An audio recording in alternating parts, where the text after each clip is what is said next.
serve as Yes. chairperson. Okay. Okay. No, thank you. Thank you. Okay, Mr. Pretorius, so we'll see how it goes, but the president is able to go up to 5 if we need to. Yeah. Thanks, Chair. I did negotiate 5:10 with his office. We'll see how it goes.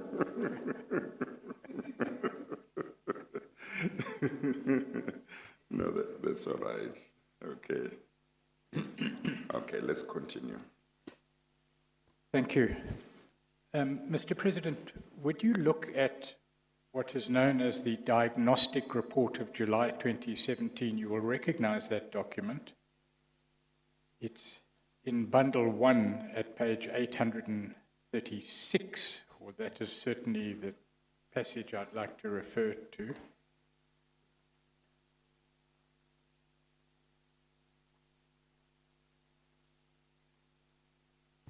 For the record, the first page of the document is on page 821.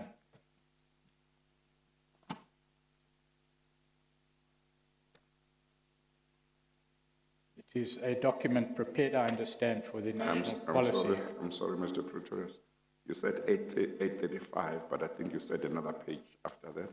Yes. The document begins at page 821. Yes. You want us to go to that page? Yes, please. It's a document dated July 2017. It's known as a diagnostic report, and it was prepared for the July 2017 conference. Is that correct? If you go to page 836, and you refer to this report, Mr. President, in paragraph 131 of your own statement, that's on page 58 of Bundle 1. And it's the date of the statement that is important, as well as, of course, the content. It reads, "The public outcry about the influence of the Gupta family has led to investigations by both the Office of the Public Protector and the South African Council of Churches. Serious allegations were made against a number of the leaders of the ANC. Instead of dealing with the reality facing the movement, a defense was developed by using the real threats we face as a movement. A narrative was developed to link any discomfort with the influence of the Gupta family to the regime change agenda. While it must be acknowledged that regime change is a real threat that needs to be analyzed and a strategy to defend the country, and the movement needs to be developed, this cannot be used as a response to the perception or reality of corruption. Both objective and subjective factors in this regard need to be understood." And then in paragraph 6.5, another defense that has been bandied about is the one that counterposes the behavior of this family to brackets white, close brackets, monopoly capital. White monopoly capital is invented as if it is a new phenomenon, instead of affirming that its defeat is at the heart of the revolution and the essence of NDR. And then in the middle of paragraph 6.6, 5 lines down, the statement is made that society, on the other front, expects the ANC to take a stand against corruption by taking serious action or being seen to do so. It seems that this document, Mr. President, and the short passages I've referred to indicate what you've referred to as internal contestation, that there was within the governing party, and I think it's no secret, an internal contest. And that is a period through which the ruling or governing party went during the period under review. It seems here that what you refer to as the line being drawn had its origins, the most recent line being drawn. It had been drawn many times over 20 years, but is that correct? Yes, yes.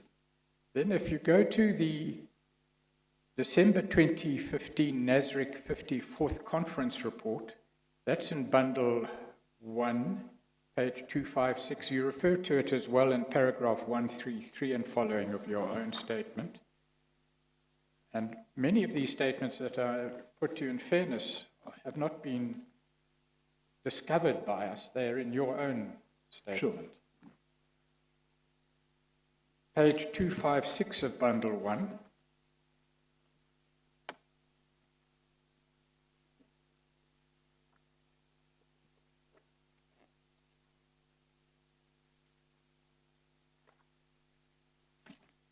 Yes.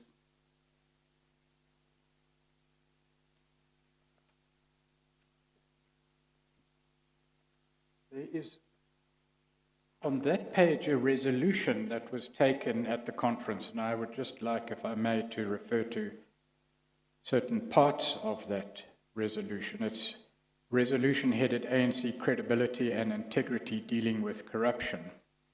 The first bullet reads, an increase in corruption, factionalism, dishonesty, and other negative practices that seriously threaten the goals and support of the ANC. Again, the phrase an increase in corruption is not the first time it's been used. We pointed it out this morning. The third bullet, that corruption robs our people of billions that could be used for their benefit.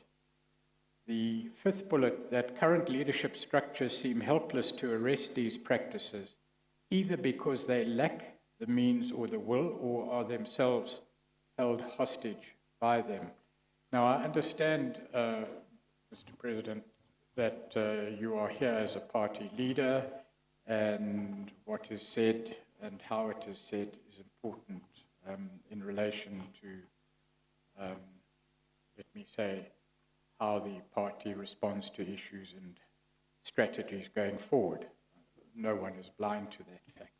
But what is being referred to there? Is it correct to assume that one is talking about the hold that previous leadership had over the party? Yes. The leadership should be seen as a continuum.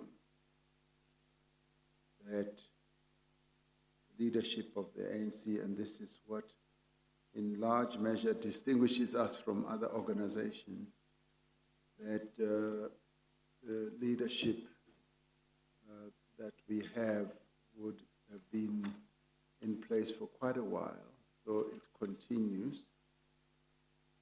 But I think what we have is that we are now having to respond to precisely some of the challenges that we face, which you articulated in the noting part on 256, where we say there is an increase in corruption, factionalism, that seriously threatens the goals and support of the ANC.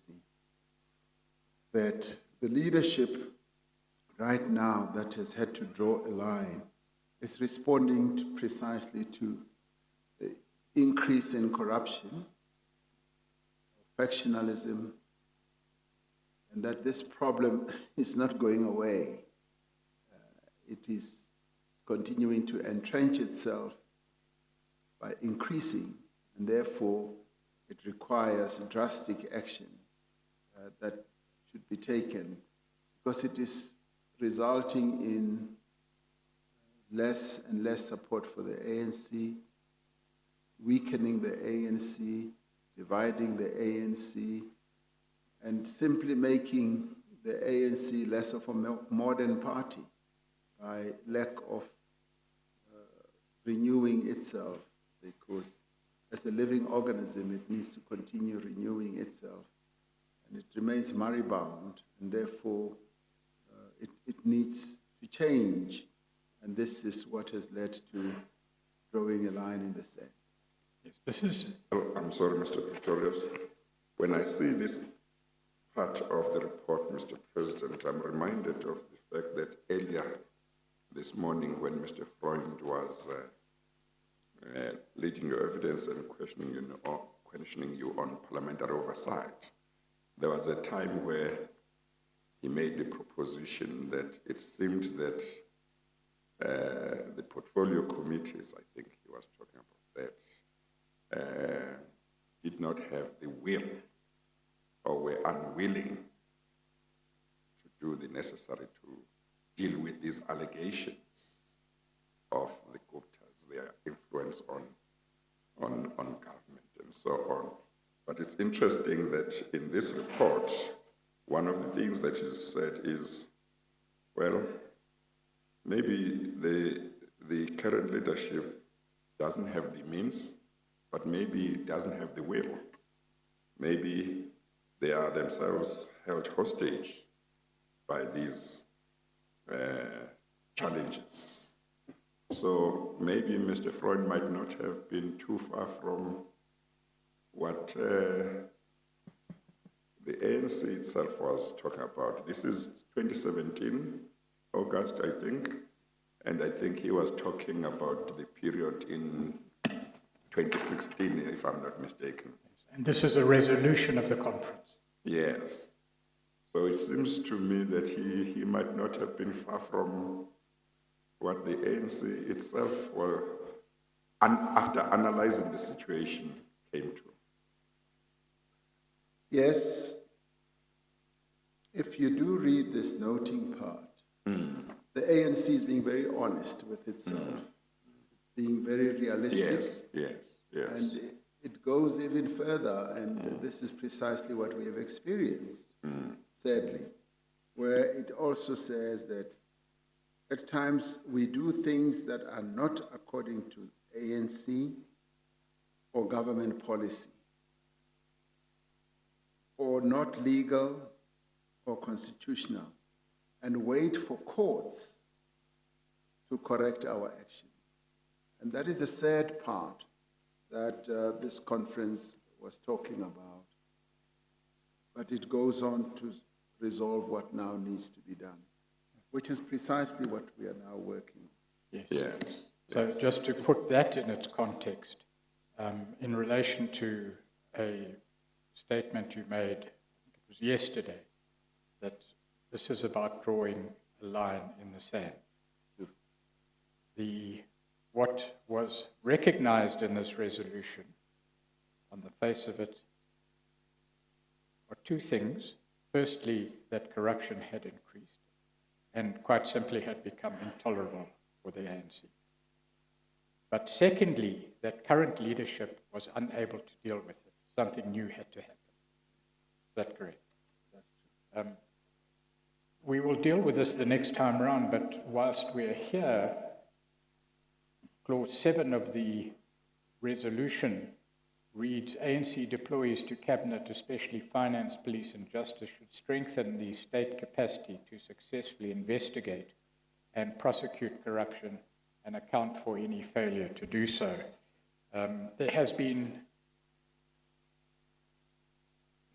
let me put it, overwhelming evidence before the Commission over the last 3 years that law enforcement agencies over the period under review were weakened. Is that fair statement? Indeed, they were weakened. But we will deal with that insofar as is necessary in the next session. Indeed. A third statement was made in January 2018, and this is again in reference to the drawing of the line. It appears in Bundle 1, page 852, and in your own statement at paragraph 143, you yourself refer to the statement. If I could ask you to turn to page 862, please.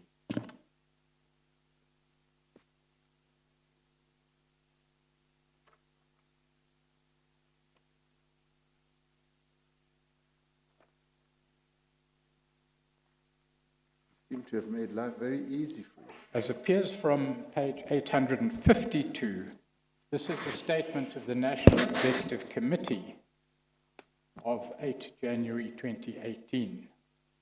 Yes. And if I could take it to page 862, please. That's where I am.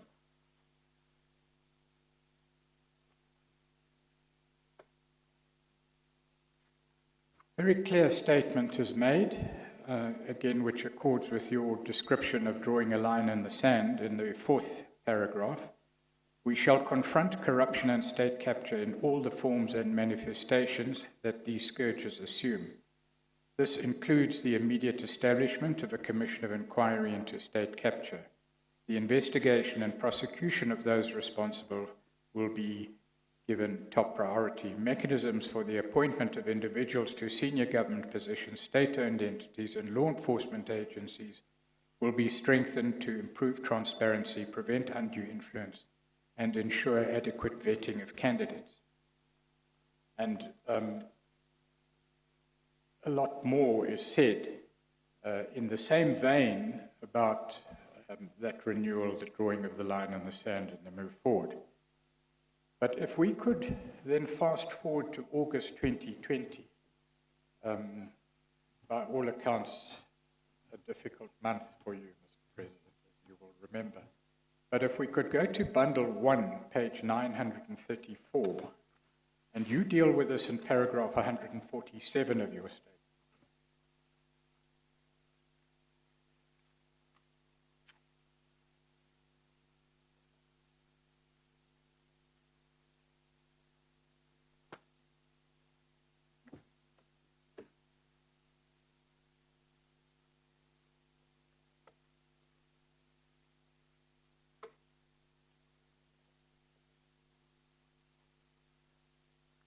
This is a statement of the NEC of August 2020.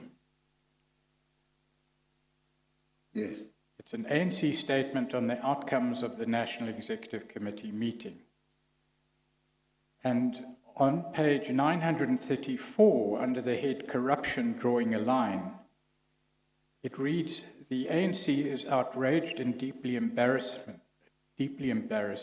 by recent allegations that some, including its own leaders and members, have sought to benefit unlawfully from the devastating suffering and impoverishment caused by the COVID-19 pandemic. These developments cause us collectively to dip our heads in shame and to humble ourselves before the people. We acknowledge the justifiable public outrage caused by the depravity and heartlessness displayed by some elements in government, our organization, and the private sector. We unequivocally condemn all forms of corruption, dishonesty, and state capture involving the public and private sectors, including collusion, price fixing, tender fraud, bribery, illicit financial flows, illegal imports, and misuse of tax havens. We will comprehensively fight corruption, combining both prevention and punishment. Those who loot public resources must face the full might of the law. And then over the page, the moral standing of the ANC has been severely damaged by the conduct of some of its members who in fact do not deserve to be in our ranks. We are committed to draw a clear line, this is another drawing of the line, between our organization and those who steal from the people, thereby subverting the very essence and reason for the ANC's existence as a servant of the people. The next paragraph reads, the meeting recognized that the NEC was clearly mandated at the 54th National Conference to deal decisively with corruption and to restore the integrity and values of the ANC. This is a responsibility it cannot defer, outsource, or avoid, and that's the stage at which the term outsourcing was used as being something that could no longer be done. If I may just refer to two other statements before asking the questions that we need to. If you go to bundle 1, page 940, this is also dealt with in your statement at paragraph 148.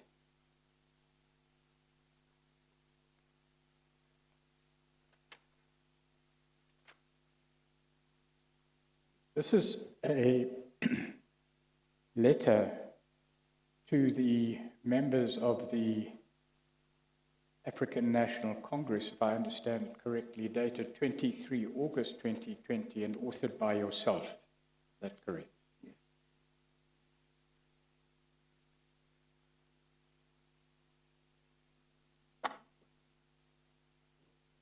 This is the well-known statement which has caused some controversy. If one goes to page 942, it reads two-thirds the way down the page. Well, let's deal a little more thoroughly with it. On page 942, under the heading, "We need to take responsibility," it reads, as the inheritors of the legacy of Luthuli, Tambo, and Mandela, we must be honest with our people and ourselves. We must acknowledge that our movement, the African National Congress, has been and remains deeply implicated in South Africa's corruption problem. We have to be sensitive to the concerns that are being raised by our people about our role as a movement in corrupt activities. Certain further statements are made, but further down the page, the statement is made, today the ANC and its leaders stand accused of corruption. The ANC may not stand alone in the dock, but it does stand as accused number one. This is the stark reality that we must now confront. And then if we go finally to the presidential newsletter of August 2020, at page 560.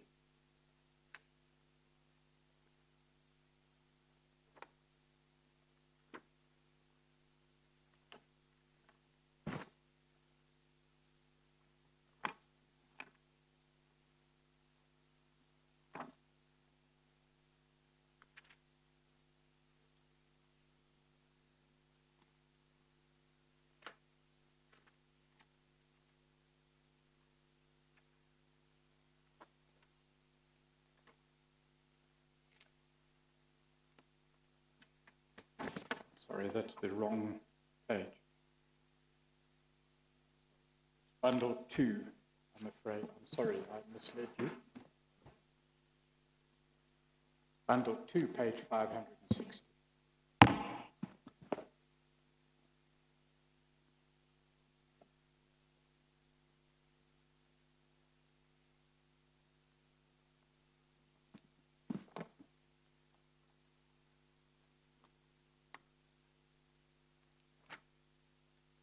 This is a newsletter. Hang on, Mr. Pretorius.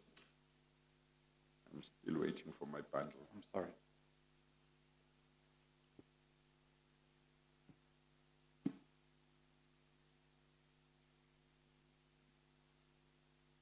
What's the page, Mr. 560. Okay, I'm there. It reads, this is a communication from yourself, Mr. President, to the nation, in your capacity as President of the nation, but it's appropriate to deal with it now. Dear fellow South African, corruption during a national disaster is a particularly heinous type of crime, and perpetrators are going to be dealt with decisively and harshly. And then a few paragraphs down before the next heading, attempting to profit from a disaster that is claiming the lives of our people every day is the action of scavengers. It is like a pack of hyenas circling wounded prey. And then an issue that I would like to raise later, Mr. President, over the page under the head multidisciplinary approach. You say experience here and in many other countries show that a multidisciplinary approach to tackling the commission of alleged criminality is needed for the fight against corruption to be successful. A broad range of investigative and prosecutorial capabilities need to be brought together under one roof. And that's one issue regarding the way forward that perhaps we can canvass later. But for the present, this is perhaps the strongest language used in a history of 20 years of identifying corruption, corrupt activities, and undertaking for the nation as a whole to deal with it decisively. In other words, and we've seen it before from 2001 and perhaps before that too, in fact before that too, many lines have been drawn in the sand. It's been drawn in the sand repeatedly. The language, particularly under your presidency, has got stronger and less equivocal. But the question remains, in 2018, the line was drawn in the sand. In 2020, the nation reads this. What is it about corruption, and how can it be explained that despite the statements, and let's accept that those statements were made with good faith and serious intent, as we must for the present. What is it about our society that in 2020 you have to say what you have to say about circling hyenas when that line has been drawn decisively so many times before over 20 years? Chairperson, I do state it quite clearly in my both opening statement and my main statement that over the period, including the period under review, there has been recognition of the malaise of corruption in the ANC. And what I said earlier before the break about this issue of incumbency, that we got into government and we were robed with the powers of the state and ability to manage resources, dispense, patronage, and all that. And we've accepted and admitted in the past that that has resulted in a number of deviant type behaviors. And having recognized this over time, we've said we need to act against it. And with the elapse of time, we've seen the price that is being paid by the people as a whole, as they are deprived of good service delivery because the resources are being diverted, they're being plundered. We've realized that at an economic level, it's having a dent against our economy. And at a social level, it's also having a serious impact. But over and above that, it's also having an impact on the ANC itself, because it results in the breakdown of party discipline, the breakdown of party morality, and the disregard of our principles. And what that leads to is that ANC becomes less attractive to ordinary citizens who should support it, who should join it. And finally, it leads to election loss or diminishing support that we can see. And with this in mind, we decided that we need to plug those holes so that the ANC can renew itself and regenerate itself. Because if we don't, we're just on a one-way ticket to oblivion, really, to defeat at the polls, and we therefore need to do something. And hitherto, people would have taken paid less regard to the impact that it has on the ANC itself and on our electoral position. This time round, that realization is there, that we've got to change direction. And do it at the pain, if you like, of even knowing that we could lose support. And we've seen the decline of our electoral support going down continuously. So all these measures and initiatives and solutions have to be embarked upon so that the ANC rids itself of those who may well be having other intentions on the resources of our people. Well, it seems to me, Mr. President, that because of the influence that the ANC has in society, and because it is the majority party in parliament, the government is its government, it has a very important role to play in where the country is going. And if one looks at the types of issues that the Commission is investigating, one can see that whatever it is that the ANC may say we didn't work. Simply didn't work.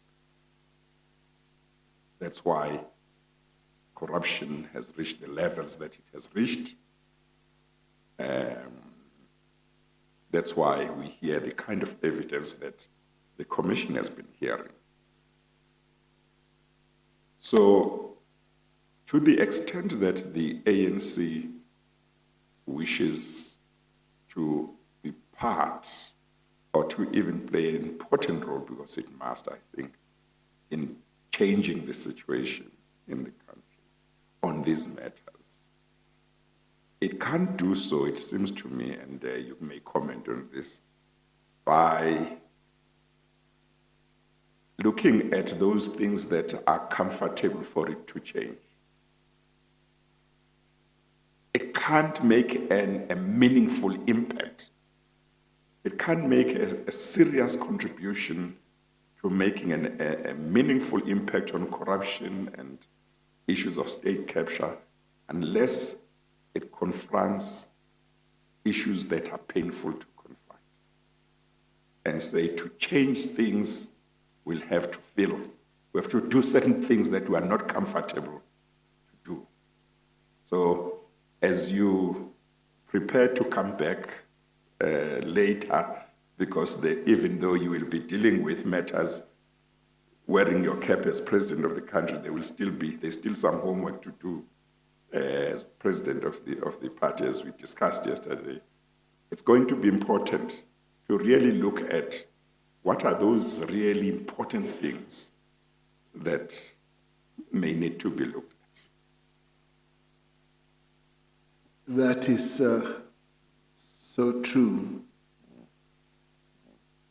And we have gone through a period of what is it? No. Introspection. Introspection. Of introspection, Chairperson. And in part, the reason we then decided that we are going to seriously advocate for the establishment of this commission, whilst there was doubt, and whilst there was even talk that this commission could tear the ANC apart, we were brave enough, courageous enough to say this is a necessary process that we must go through as part of our own renewal process. It's almost akin to this legend that is spread around of an eagle that has reached its old age, as it were, and finds that it can no longer catch its prey and feed itself. There's a legend that when that time comes, it withdraws and goes to the highest peak of the mountains, and whilst there, it goes through a process, a very painful process of shedding its claws, of plucking out its feathers. They argue that, and it's a legend, I think, that it bleeds, it goes through pain and suffering, and after it has plucked its feathers and taken out its claws, they grow back, and it emerges with new feathers, new claws, and it then starts to fly off, and it soars and goes even higher, and then it functions a lot better. So this commission is a cathartic moment for the ANC, I must say. It's a very difficult period for the ANC to go through, because whether people like it or not, the ANC is the governing party, and it has a dominant presence in the life of this country. It's got to renew itself, and this is what has brought us here. And our presence here and our support for the commission and our participation is that whole process of plugging out our claws and pulling out our feathers so that we may come out of this process new, as part of the renewal process. So this is what we are doing. Not that it was doubted, it was feared, it was contested, but in the end, this is where we are, and we've got to go through this process. And beyond your report, we should be able to fully renew ourselves and deal with the matters that brought us here. Thank you. Mr. Pretorius. The Chair has raised the issue a number of times, and we have, and in fairness, you have, Mr. President, and that is to try, over and above introspection, which is aimed at the future, but in retrospection, to look at the past, to try and understand how the things that did happen within the party actually happened in order to inform the way forward. And is there not, although this is succinctly stated, and it's in a sense carefully stated, it's nevertheless quite clear and firm, and it's noting part of the resolution of the 54th National Conference, which says, current leadership structures seem helpless to arrest these practices, either because they lack the means or the will, or are themselves held hostage by them. In other words, the practices of corruption and state capture. Is there not a need to look at that statement more carefully, to dissect it, to understand why this conference got to where it was and made the decisions it did? Conference made that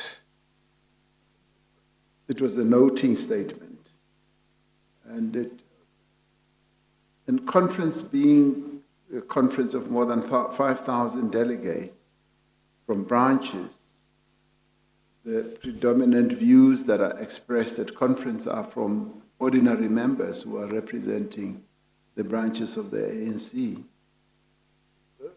As conference reflected on this, it did correctly say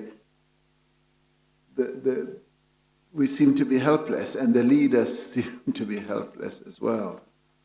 And it's either they lack the will, or they themselves are captured in one way or another. But that's conference noting, and noting with a measure of sadness that this is where we are. Are you helpless? Are you? Do you lack the political will? So it's a proper analytical observation by delegates at the conference.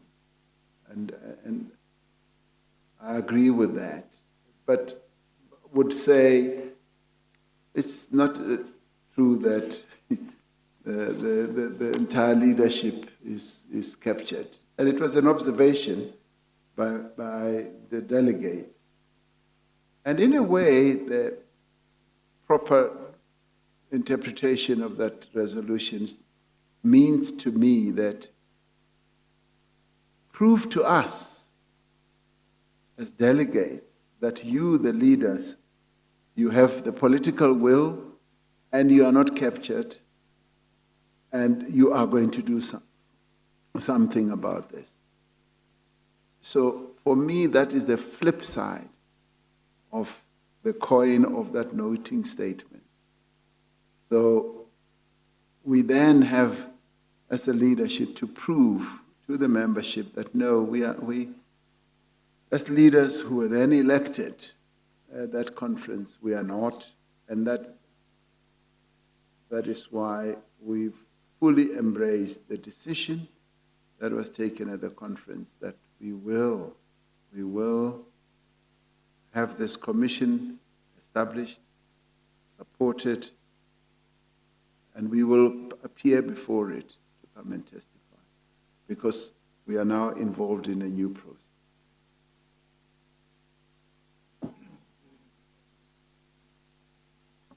The concern remains, and perhaps it doesn't bear repeating more than once more, that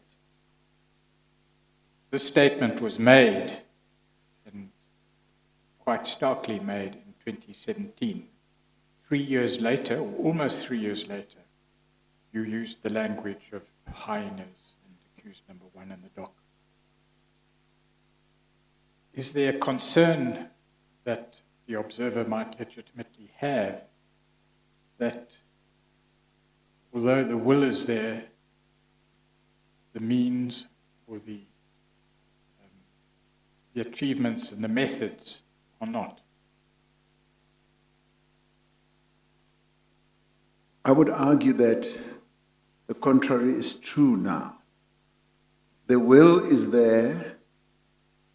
We are all, for instance, the conference having taken the decision, the National Executive Committee having endorsed that decision, also as clearly exemplified through the letter that I penned to members of the ANC, particularly after the COVID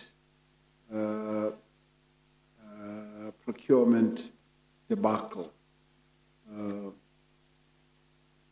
And the NEC endorsed the fact that we now need to draw a line. We've got to underscore what we've been saying with now action. And that is precisely where we are headed to now. Because we don't want to keep talking about this forever and in a day. We now need to be seen to be taking action. So the will is there, the political will is there unquestionably. Secondly, the means are also articulated in the same resolution, that those who are in charge of certain key organs of state, like finance, like the police and all that must act, and which is precisely what is now happening. You referred earlier to a multidisciplinary organ or entity that should investigate and up to prosecuting criminality. This is unprecedented. It's happening for the first time, where we have all these disciplines working together, but we will talk about that. I guess, in the next session.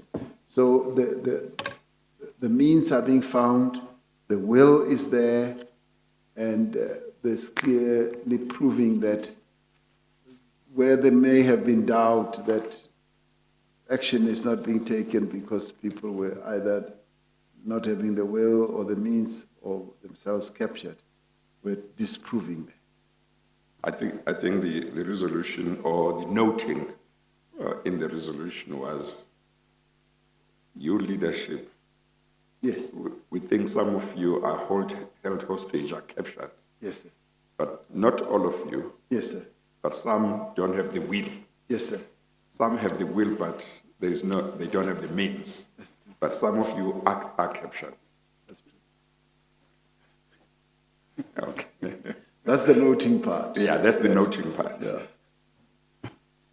Mr. President, if we could move briefly to another topic. Since the line was drawn in the sand, the most recent 2017-2018 line, Yes. the question that the chair would be interested in order to assist him to formulate his own recommendations, would be what has the ANC tried to do, what has been successful, what has not been successful. And if I could assist in that analysis, Mr. President. As I understand it, for corrupt activities within the party, there are two categories of recourse. The one is internal discipline, or referral to the Integrity Committee. And the other is an external consequence or outcome, and that's criminal prosecution. Are records kept within the ANC of internal disciplinary proceedings and external criminal prosecutions? Is there a record of them? Chairperson, there would be a record of internal disciplinary proceedings because the disciplinary proceedings are quite formal. I used to be the chairperson of the National Disciplinary Committee of Appeal, and we kept formal records. There was nothing that was loose and informal. So they would be there. They would be scattered all over because the discipline starts right at the bottom, right through to the top. The criminal prosecutions one, I would doubt if we would have such a record because it's a much more state formal process, which I'm sure if we sought to find it, we would find it somewhere. We may follow that up in due course, Mr. President, but for the moment, can I ask you please to go to page 38 of your own affidavit, paragraph 86.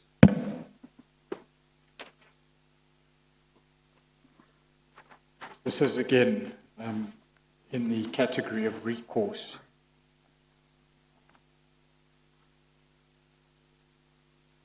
Paragraph 86 reads, a recurring challenge in the management of organizational discipline is that in certain instances, the institution of disciplinary proceedings is dependent on a conviction in a court of law. This is particularly the case with respect to offenses related to corruption and fraud. This has meant that the organization has been unable to act against members facing serious charges of financial impropriety until the completion of court processes, which can often be lengthy. Now, that statement can be understood in two senses. The first is that the ANC will only take disciplinary action once court proceedings have been concluded, or conviction in a criminal court is itself a ground for disciplinary action in terms of the ANC constitution. But whichever way it is regarded, is there any necessary logic behind the reservation that one has to wait for criminal proceedings to be concluded before internal disciplinary proceedings can take place? Should they not, as our law allows, be independently treated? Our law is quite clear that, or at least it is now, that in internal disciplinary proceedings in voluntary organizations or companies or elsewhere, even in state institutions, there's no right to remain silent. You may remain silent, but you suffer the consequences. You can still be disciplined. I don't want to get into detail and argue the law with you, but there's no need, there's no necessary legal barrier to internal disciplinary proceedings being instituted and completed before criminal conviction. Yes, I think, Chairperson, the difficulty has always been a person is charged, and then at the same time, simultaneously, they are disciplined.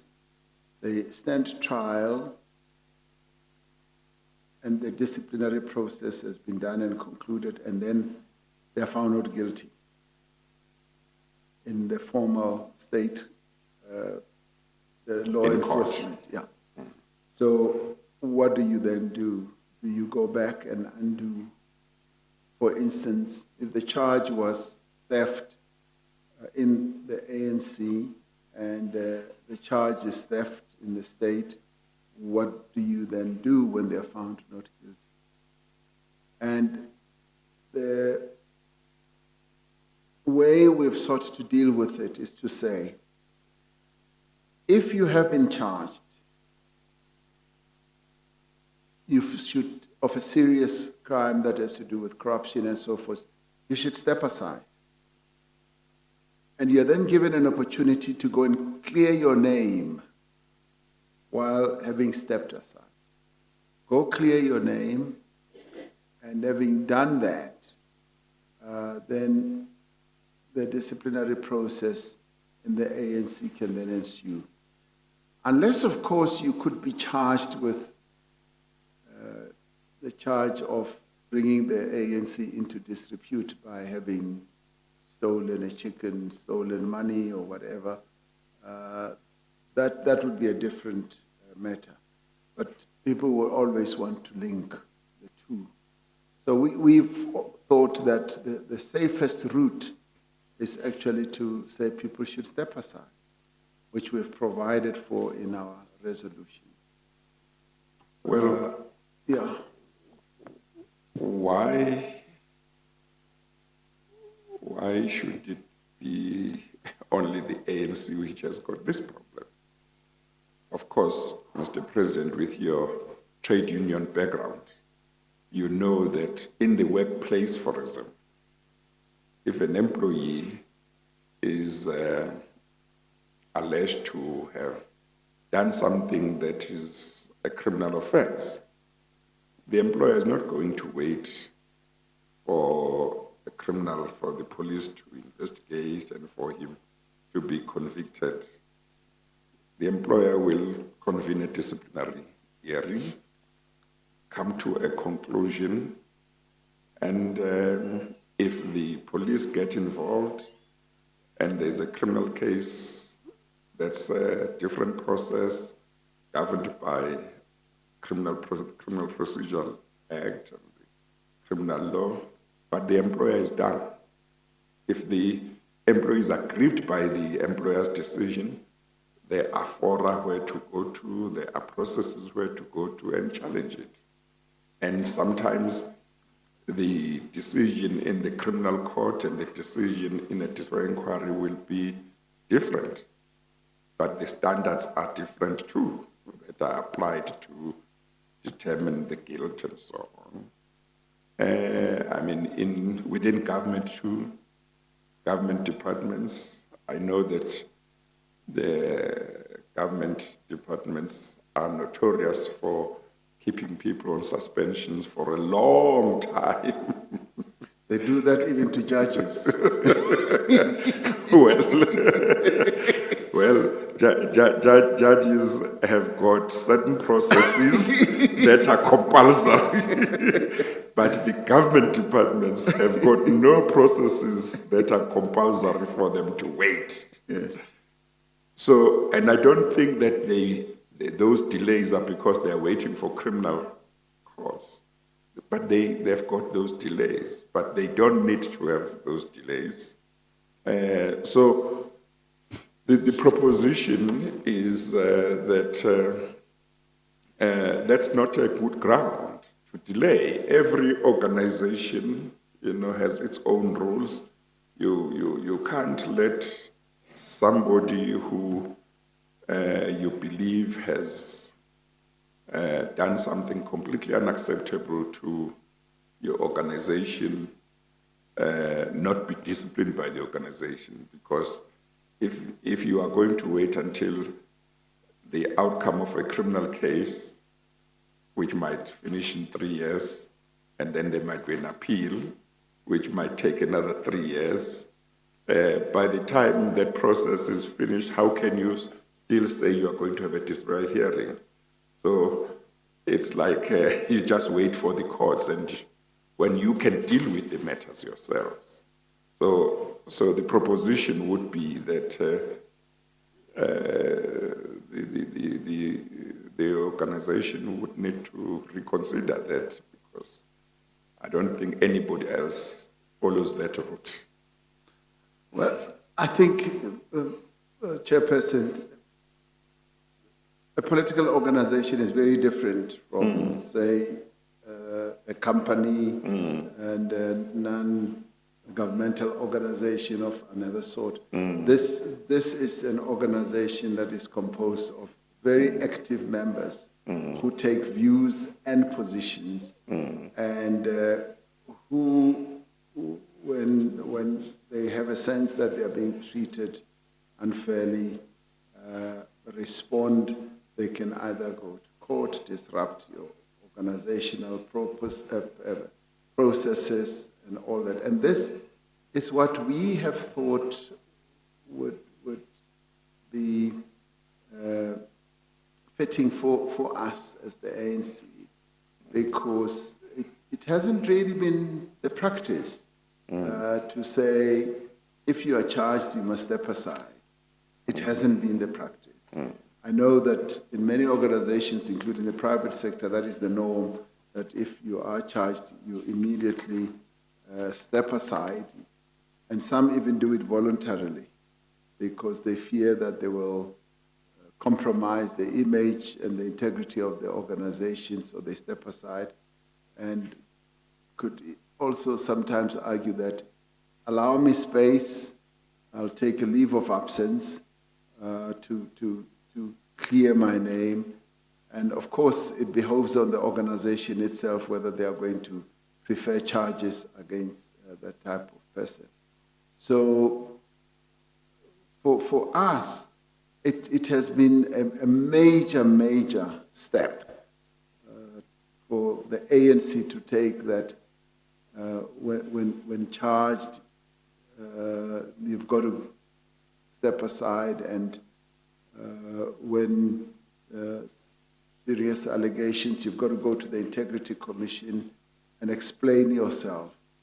Now, this is a new way of dealing with issues that have to do with wrongdoing, and it needs space and time to be allowed.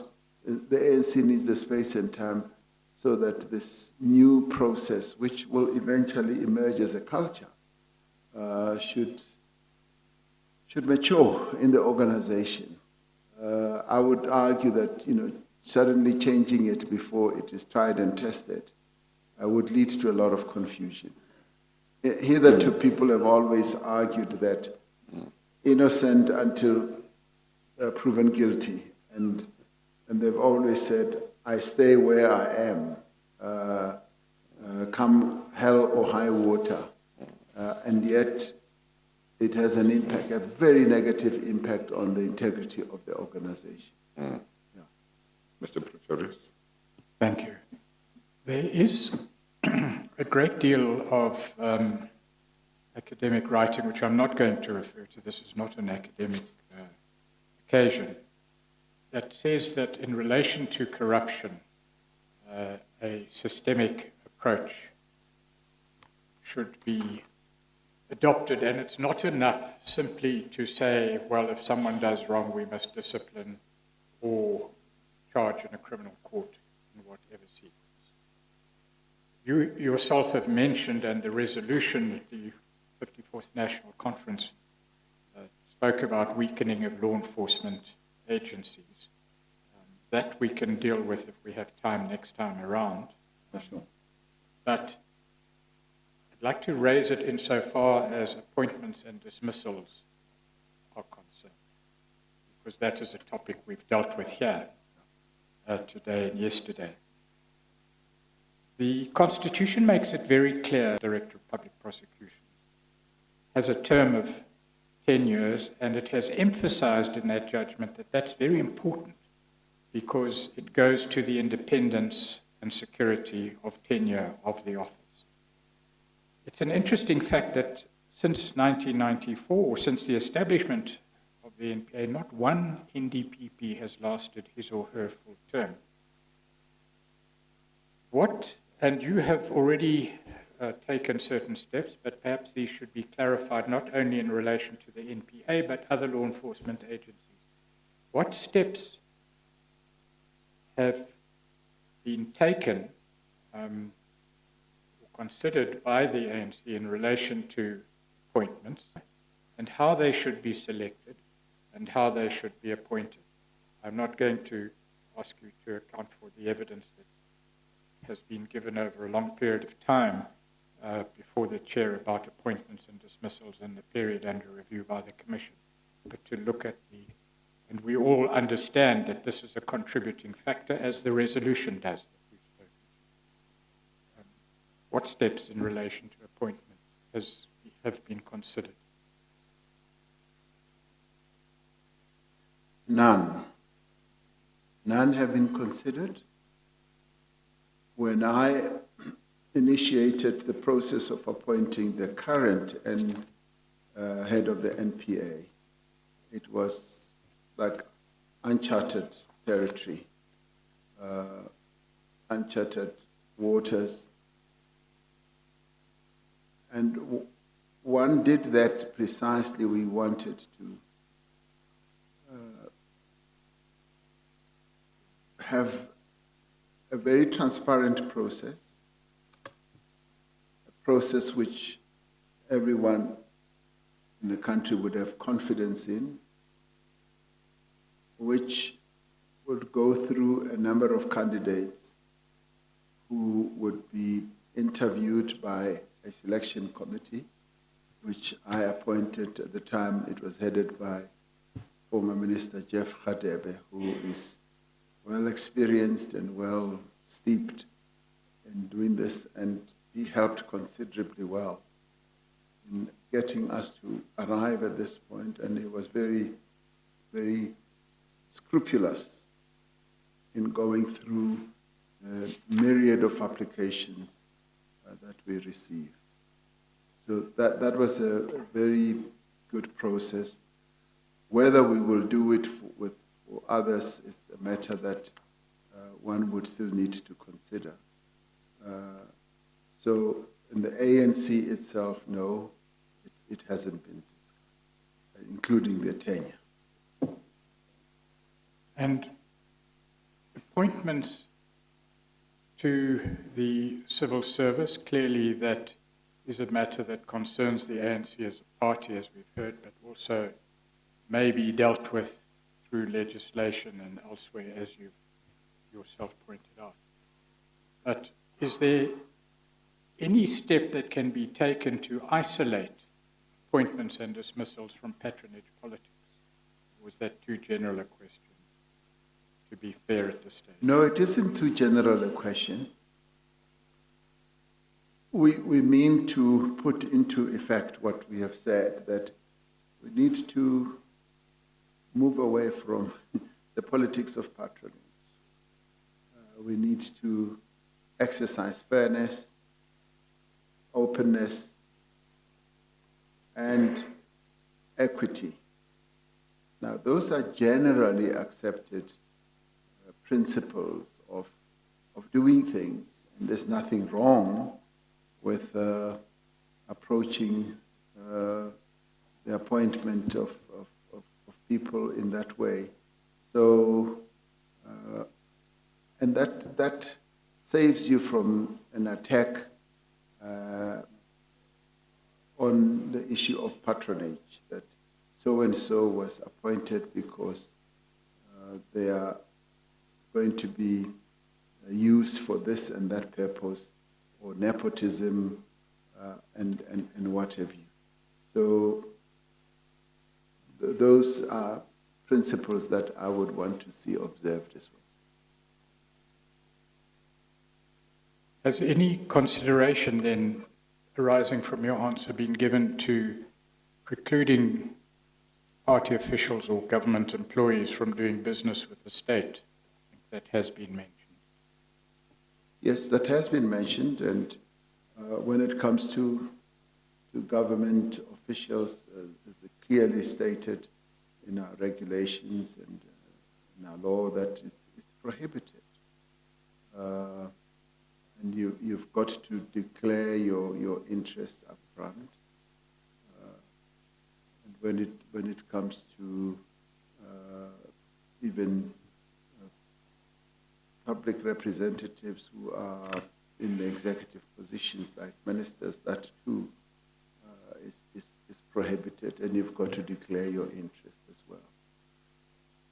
The one that has to do with, say, party officials who may not be employed in government, that is under discussion.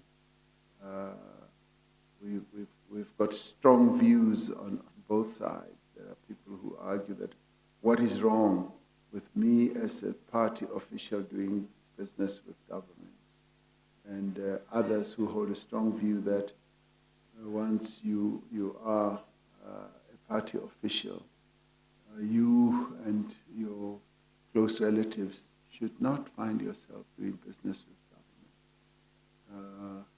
So the latter is still in discussion. Then, has any thought been given to legislation specifically directed at governing executive employment and board appointments in state-owned entities? I know they are covered in certain disparate pieces of legislation. So what was the question? Just appointment yes. of senior executives Yes. and board appointments in state-owned entities. Any consideration given to directed legislation? Well, that falls under the rubric that I spoke about, that there are some really key top positions that we would still want to have well appointed. And for the rest, I mean, it should really depend on the entity itself as to who it appoints. We should never find ourselves bothering about the employment of the janitor to the building where the state-owned enterprise operates, or the sweeper, or secretary or director.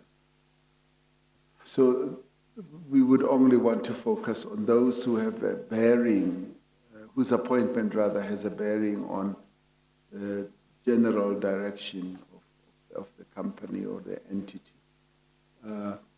With regard to legislation, and of course, I mean, any legislation that would enhance good governance, good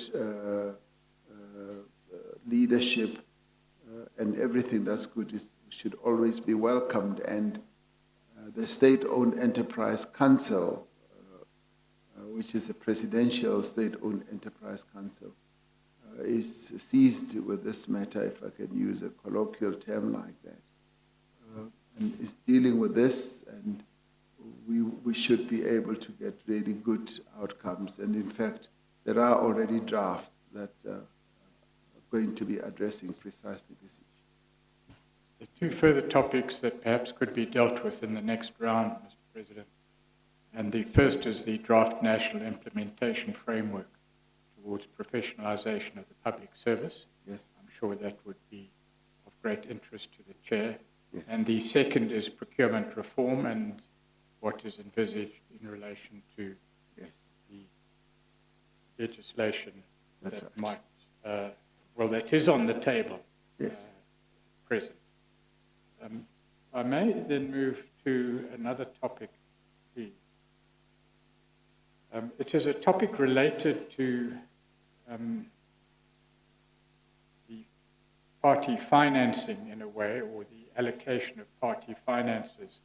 In your statement, at page, or the annexure to your statement, and the Alliance Summit Declaration at page 750 of Bundle 1, there's talk of a creature called vote buying.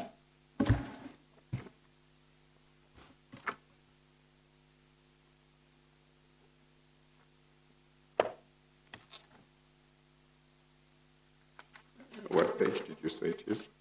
750, Chair. Thank you.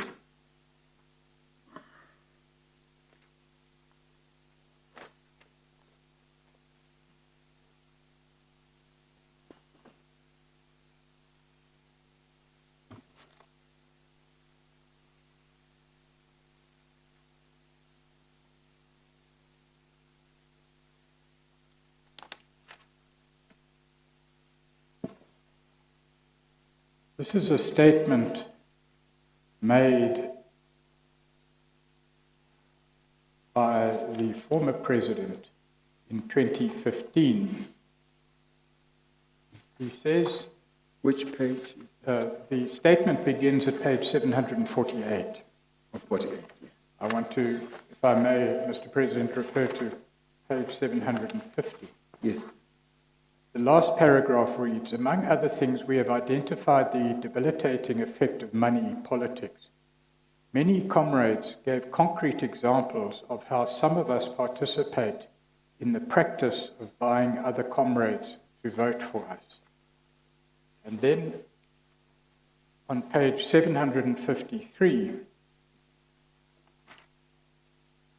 the last two paragraphs read, I want to talk briefly on the challenges we are having on the membership system, especially how we have approached it as primarily a technical matter.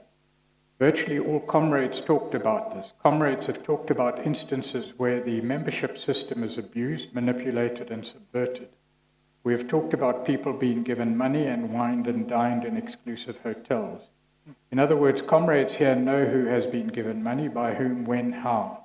The question is whether we reported this to the relevant structures. What has been done about it? Does a list exist of cases that are being investigated and what progress has been made?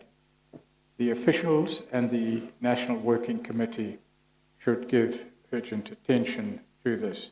Now, just by way of introduction, it would be obvious to any close observer that the practice of buying votes is a very important part of the circle of patronage politics. In other words, a person is put in an important position, accumulates wealth, is able then to buy membership of the ruling party. And that, if anything, is I don't suppose it's a matter that could even be debated, but I'll say it anyway, that it's a complete distortion of the constitutional democratic political system and freedom of association and the like. But do you have any comment on that practice? Has it occurred? To what extent has it occurred? What has been done to stop that practice? Well, we have spoken about this practice of the usage of money and the usage of compromising comrades through money, vote buying, yes, even wining and dining, and just spreading money around. And when it comes to distorting our membership system, which former President speaks about here, steps have been taken to streamline our membership system so that it is not made subject to manipulation or to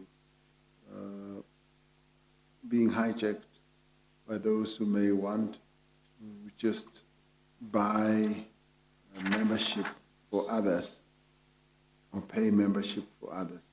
It is now digital. It's almost human-free in terms of the way it functions. It's like outside human-free. It depends on you, the member. You have to do work through your various other identity items or devices. So it frees us from manipulation. So that helps a lot, and what former President is talking about here is absolutely to the point. The one about whining and dining and handing out money and all that, it's much more difficult to deal with, I guess, because it happens in the shadows, in dark corners, in those types of places. In the end, you need to more broadly guard against, those who will be brought into various positions for patronage purposes. And this is where we will work very hard to uphold the values and the principles of the ANC, so that those who may get into the grip of such people could be minimized to a large extent.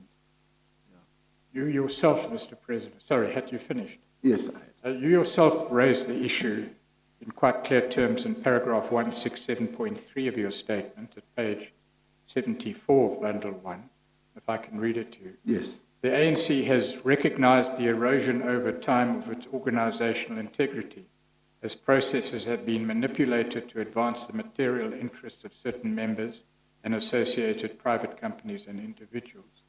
This manifests itself in weak and pliable branches, vote buying and gatekeeping, where certain potential members are deliberately prevented from joining or participating, factionalism and even open conflict. This provides fertile ground for state capture and corruption. We've spoken about the patronage circle, where it compounds itself like compound interest, that the patron obtaining resources, favors, and money is able to cement his or her position through these processes. Do you have any comment on that articulation of the issue? No comment except to say yes, and I agree entirely. Those are ills that we want to get rid of in the ANC. It will take time, but the will and the means are certainly there to ensure that we rid the organization of such ills. Yeah. And it's, in effect, those branch members who elect senior officials in the party, who have a great influence on the way the country is run and what happens in the country, but also, in effect, the president. They elect the president of the ANC, who becomes the president of the country. So it's an enormous power in our democracy that can be so manipulated. It's a serious issue.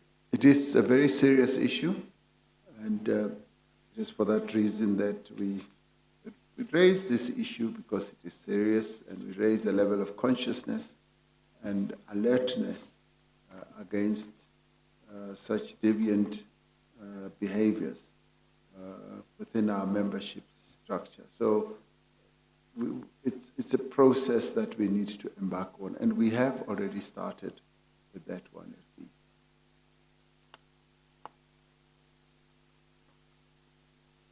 In your... Mr. Pretorius, if we are going to go up to 4, maybe we can proceed up to 4 without an adjournment. If we are going to go to 5, maybe this might be the right time for a short adjournment. Chair, It depends on I what certainly you don't think. want to be presumptuous, but Yes. I think it's for the President to...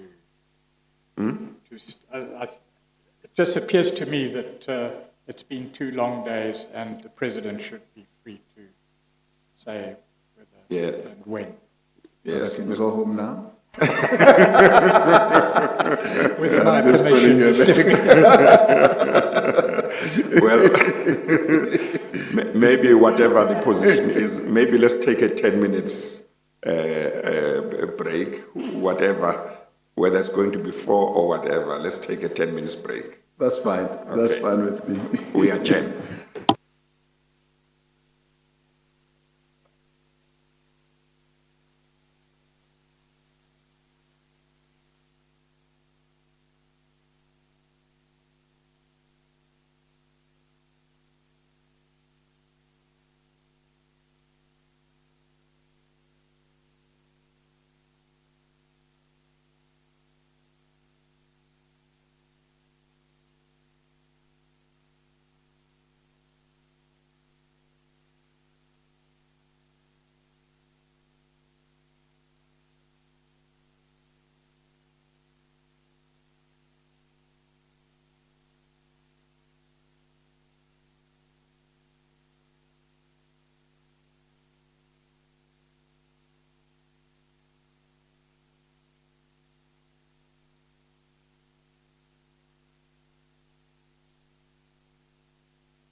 President is the only one who's being questioned here.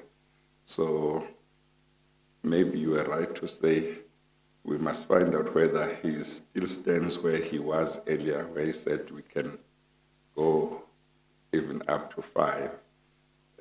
Is that still the position? Yes, that's still the position. Oh, okay. Thank you, Mr. President. Mr. President, I know that you are the only one standing who has been standing for some time.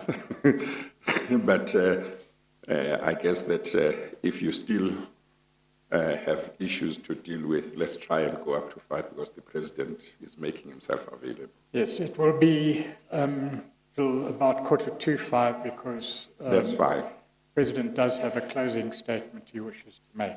Okay, no, that's fine. So if I may go for, say, an hour, but I'm not sure I'll take that time in any event. Yes, yeah. Because I intend to wrap up. Yeah, the idea is just that we must use every minute we can, that we should use if we still have issues to deal with. I'm sure that where I fail, you will succeed. I'm sure if I stop early, you will be able to fill the time. Okay, all right. You have a section of your statement, Mr. President, that talks about the response of the ANC to allegations of state capture. And you deal with that at paragraph 93, page 41 and following. The concept of state capture has been defined by yourself. I don't want to put words into your mouth in your statement, but how do you understand the concept of state capture? It's still something that the chair will have to deal with in the fullness of time, but perhaps you could assist him in that regard.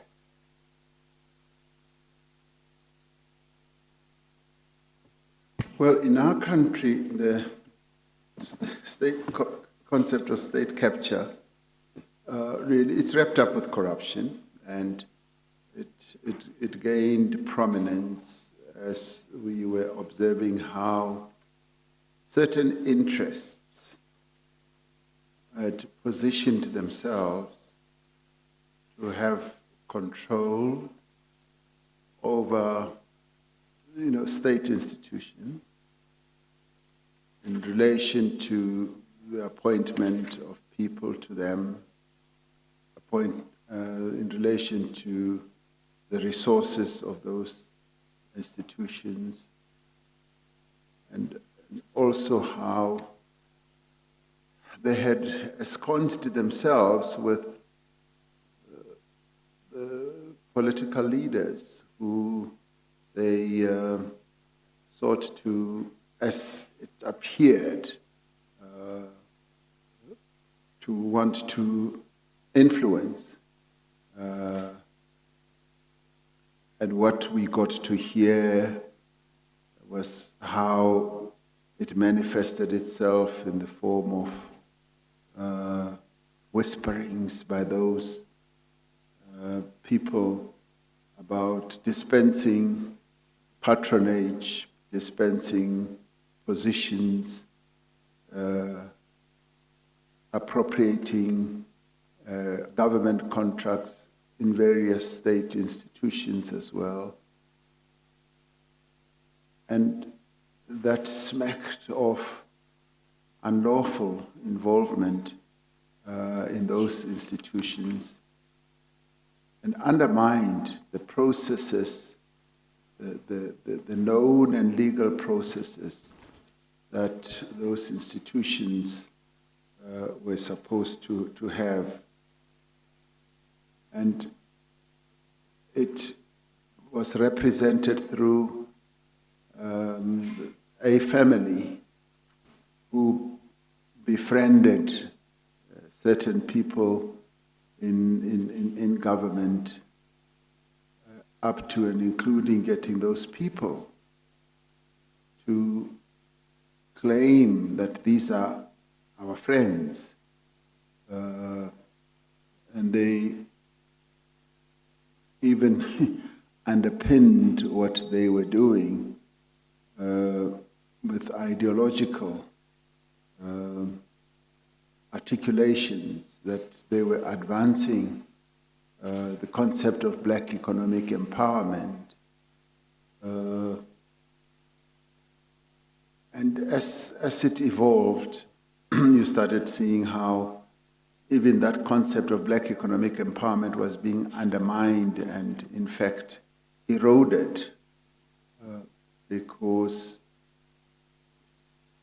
they tended also to monopolize and appropriate onto themselves nearly as many contracts as possible, and the most lucrative ones that pushed out your black economic empowerment players who, by dint of our own policies as government, we should have been placing more emphasis on, because they were previously disempowered and we needed to empower them. So the capture was multifaceted. And was so effective in that it was all pervasive. And it was in many ways done in the most clever way, because they tended to know which contracts are becoming available, where they are becoming available. But I guess, Chairperson, one will talk about that in the next session. So one should not get carried away. So that's how I understood the mutation of state capture. That's fine. May I ask this question, because it crossed my mind earlier. I seem to have read somewhere, and maybe it was not true, that one or more of the Gupta brothers were members of the ANC. Would you know that at all, or is it something you don't know? Chairperson, I also heard that. I never saw evidence or proof of that, yes. Okay. Yeah. Okay. There were certain signposts along the road of state capture history in the period under review, or alleged state capture, as the legal team we must confine ourselves to for the moment. The signs were quite clear. It deserves more attention, but perhaps if we have time in the next round, we can deal with them in more detail. But there was the address to the NEC by Mr. Mbalula. There was the Waterkloof landing and the response to the Waterkloof landing. I must say, in that regard, it is a matter of some amazement that Mr. Kolwani, who clearly breached security, became an ambassador with a security clearance. Should that not have caused huge outrage within the party? Well, it did raise eyebrows, let me say. It raised quite a few eyebrows, but it happened as it did. And that's how it happened. I see your eyebrows are raised as far as they can go.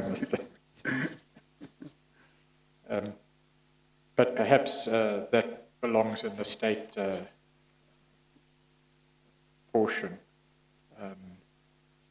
It is such an alarming event that perhaps I should not comment further, but I couldn't resist mentioning it.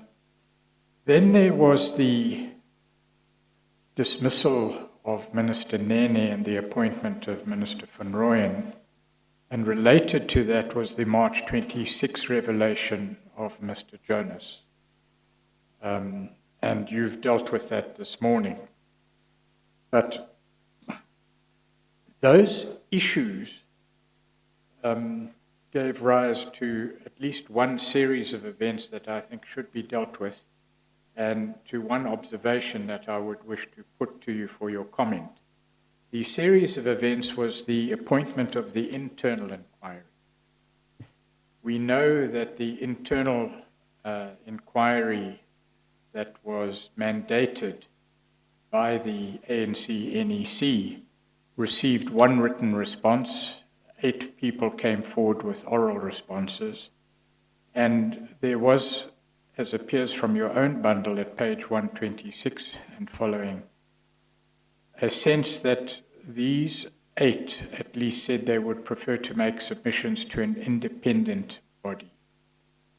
How does one explain that? How does one explain, firstly, the failure of the internal inquiry, secondly, the sentiment that they would prefer to testify before an independent body, and thirdly, the fact that the knowledge was within the ANC and it didn't come out? What happened there? What is the explanation for that series of events? Chairperson, I guess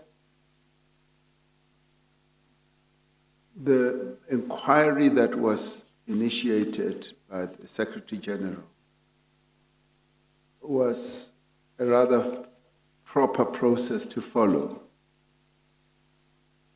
because he wanted, as the head of the SGO, that is Secretary General's office, to formalize the receipt of the complaints, because one person had complained publicly, and we realized that it's a much bigger problem, and let us elicit more of such. And in the event, only one person was prepared to put that in writing. The others, I guess for reasons best known to them, wanted a more formal process, which would do 2 things, which would be able to conduct a thorough investigation, and 2, which would in some ways also shield them so that they can speak freely. Because for a variety of reasons, because some of these things are so sensitive, people did not just want to talk about them freely and loosely. They wanted a more formalized process. And I think we should applaud them, because in many ways, those 7 are the unsung heroes and heroines who helped us to get to this commission, because they basically said, we are prepared to talk so long as there can be a formal process. That then led us to realize that this is a much bigger problem. We now need to advocate for the establishment of a commission. And that in many ways was the beginning processes of, in a way, demanding, advocating, and calling for the establishment of your commission, Chairperson. So I would say the realization within the ANC was growing, and this is where we are now. Yes, Mr. Mantashe had certain comments to make about it. He said, in fact, that because of the low number of submissions, it would be a fruitless exercise for the ANC to investigate. He said, when they don't come forward to the ANC will not force them. It doesn't mean that we are walking away from it, but if you make allegations, then you must be bold enough to take the matter through. And then he did say the discussion of the ANC on state capture is going to continue for a long time. So he didn't see it as the end of the road, clearly. But you've commented on what it says about the 8 members concerned and what their view was. What does it say about the ANC? Did they trust the ANC as it was constituted at that time? And if they did not, why not? I guess they did not distrust the ANC. They were rather grateful that their inputs had been solicited, because for them too it would have represented an opportunity, almost a valve to take out the tension and everything. But then again, knowing the limitations of a political organization like the ANC in terms of investigating, verifying allegations and all that, they felt that a more state-sponsored or appointed entity would be better placed and would be able to add also credibility more publicly. And I think it's less about not trusting the ANC and more about wanting a formal process.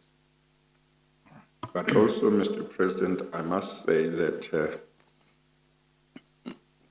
I have a feeling that there are many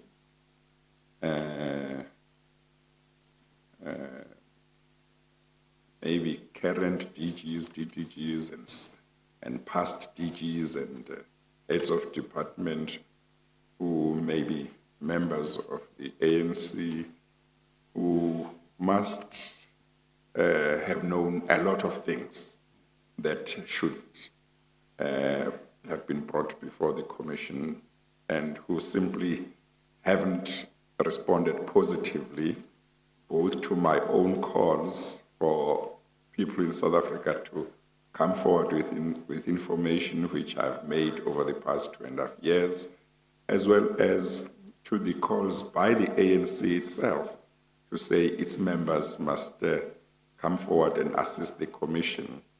So one wonders what it is, because there must be so many others. Those who have come forward, who have testified, I think we applaud them, but I think they are a very small minority if one were to think of how many DGs and HODs and provinces and so on who must know quite a lot of things that happened.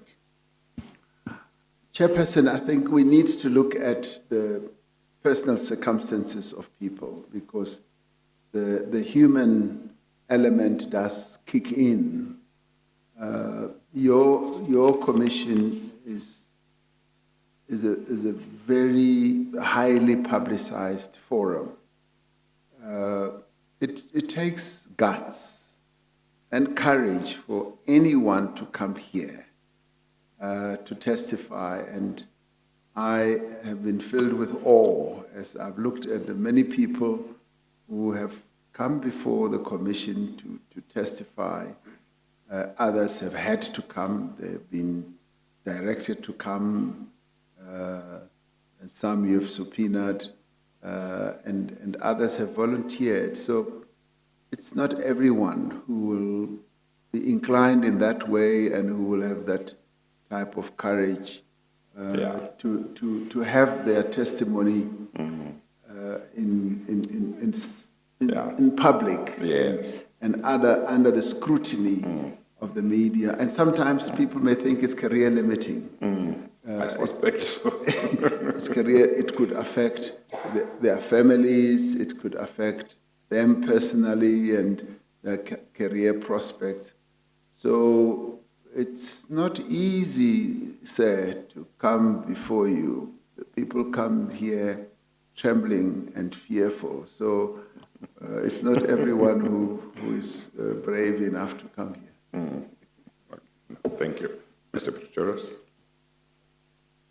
Thank you, Chair. Mr. President, there was over time in the period under review a series of approaches to the ANC and to the ANC leadership, both from within and from without the party, in relation to the observation of state capture, and I'll ask you about your own in due course, and its manifestations, and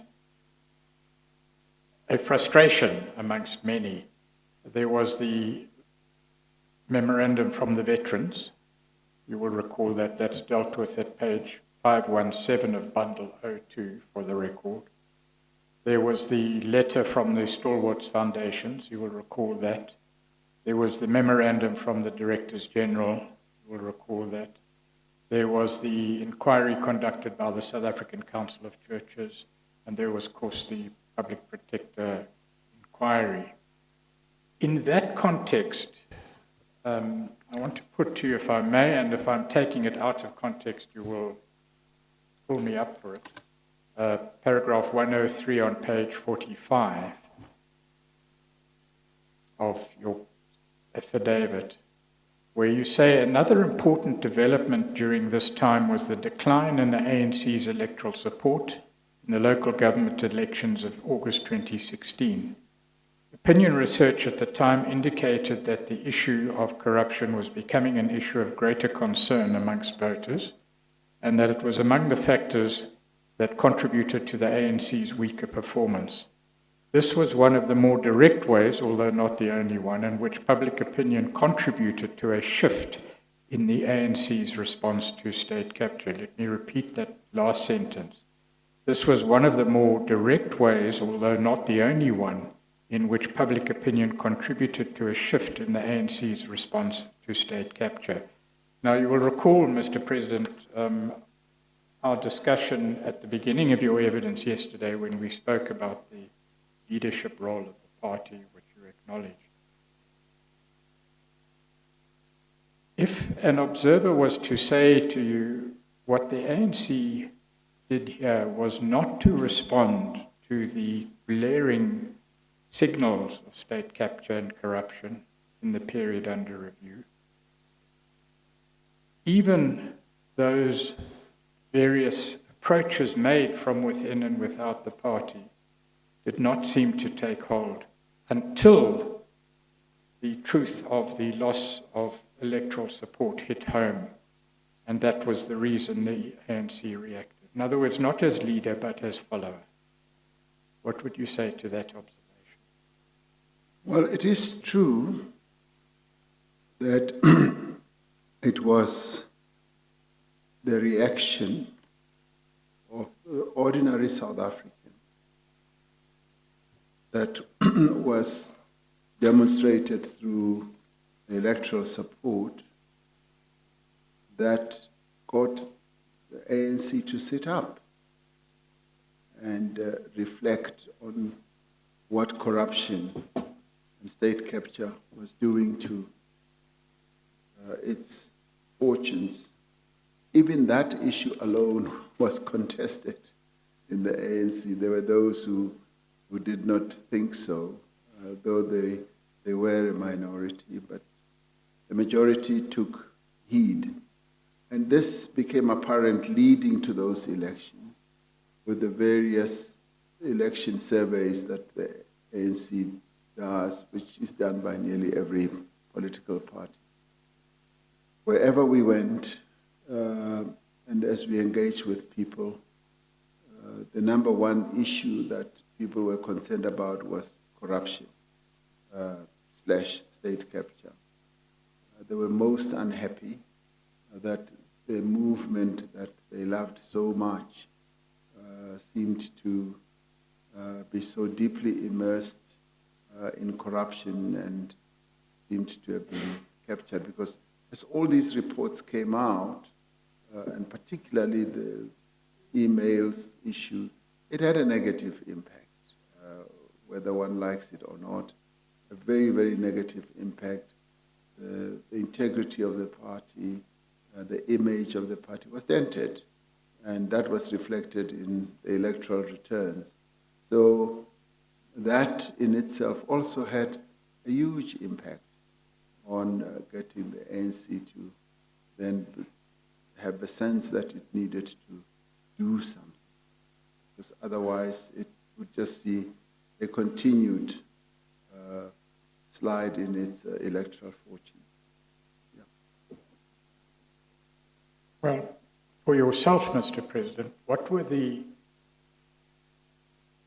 signposts along the road or along the way of the path of state capture that first alerted you to the existence of something much more than corruption? What was it for you that alerted you to the fact that state capture was a phenomenon that needed to be dealt with? should I answer you on that now or when I come back as President maybe of the both, Republic? perhaps a summary now, an executive summary. But if it's something you need to think about... Which is exactly what I wanted to plot out very, very clearly and carefully, because I want to look at the various markers for me that indicated where we were. And just like yesterday when I said, you asked me a very good and clear question. What is it that we believe were the indicators that things were going wrong and what should be done, which is what I will undertake to focus more attention on when I return for the next session. So if you could also consider that there were these markers and signals and approaches on the one hand, and then there were almost contemporaneously events that seemed to counter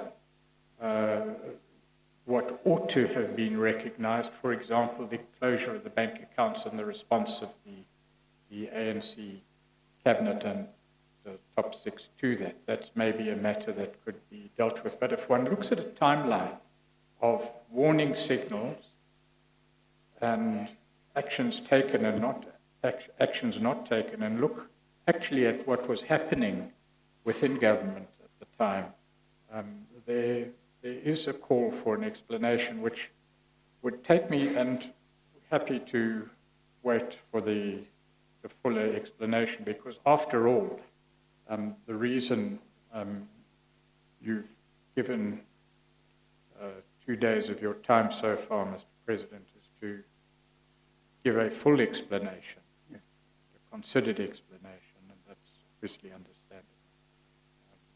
understandable. Let me say the issue that you've raised, what were the markers for me, is contained in my statement, which you haven't seen yet. You've just seen the headlines, the contents.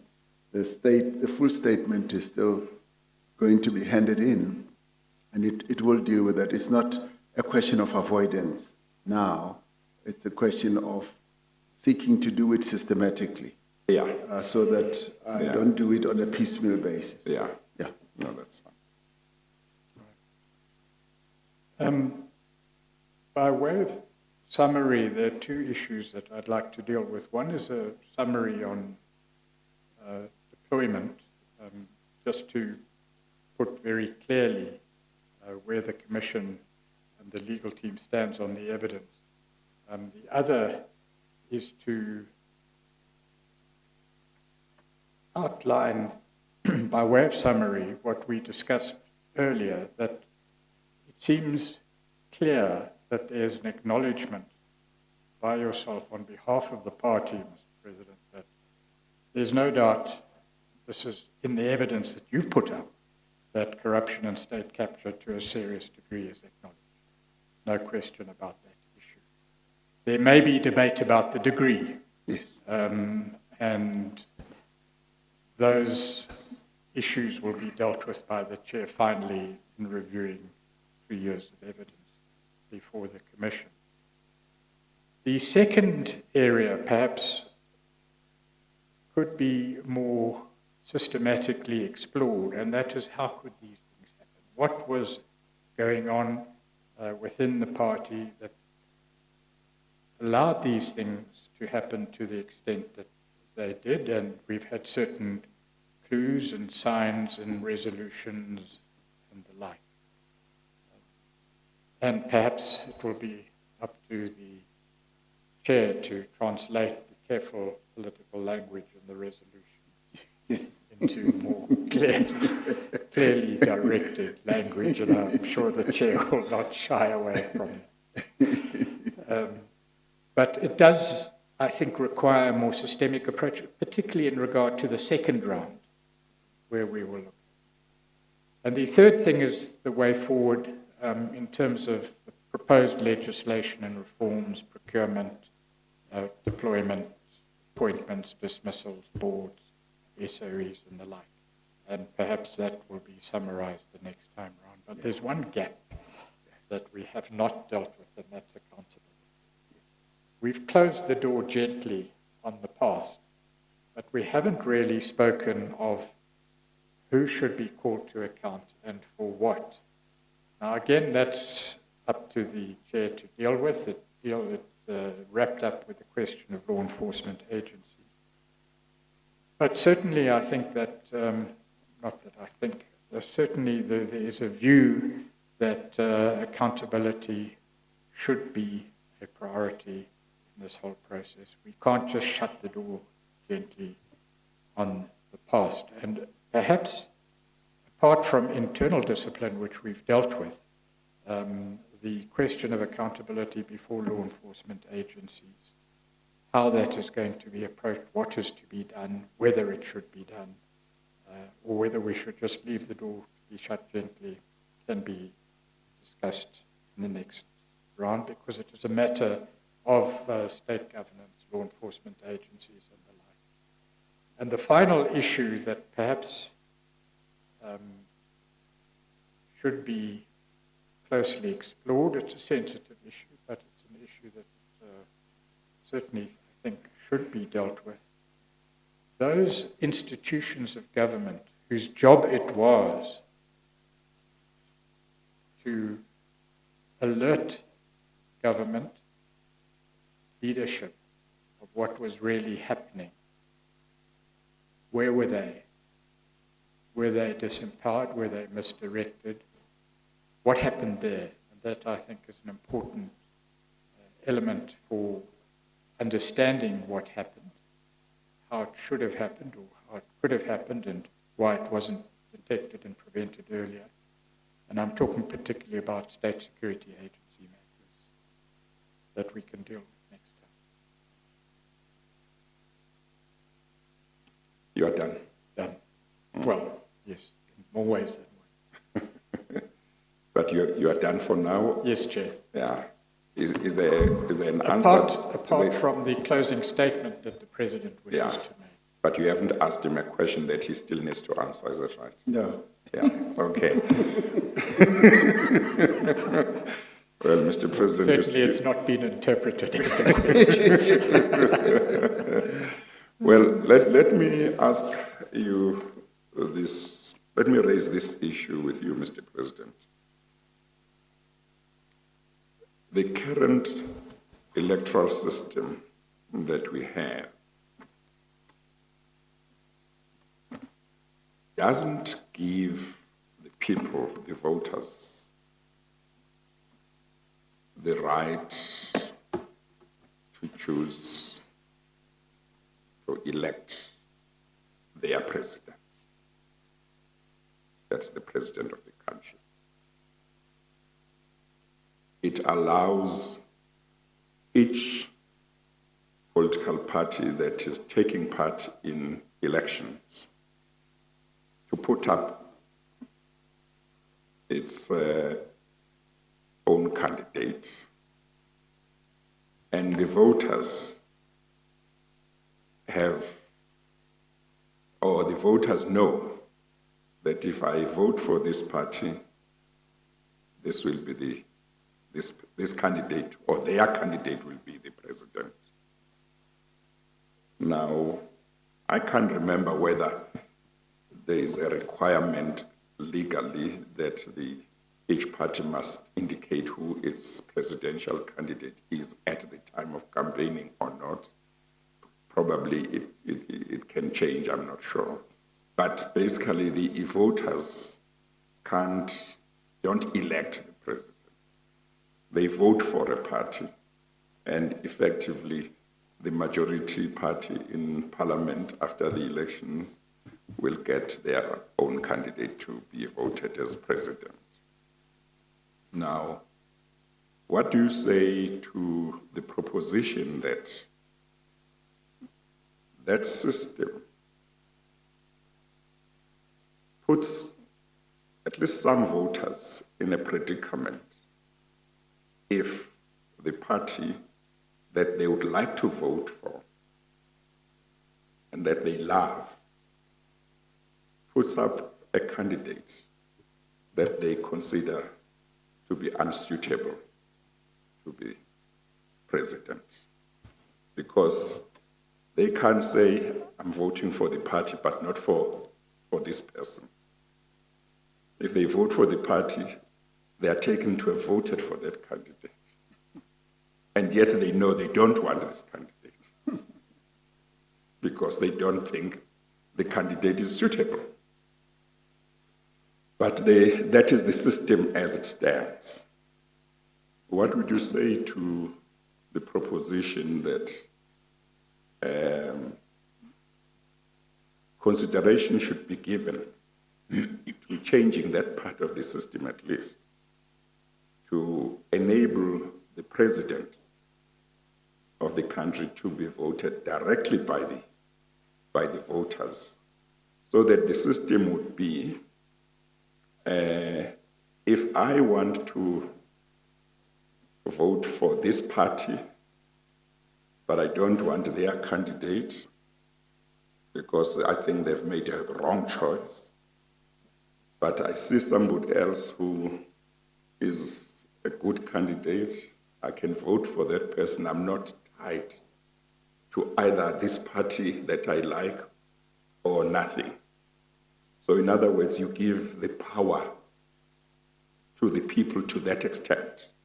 Obviously, each party could still say, so-and-so is our candidate, presidential candidate.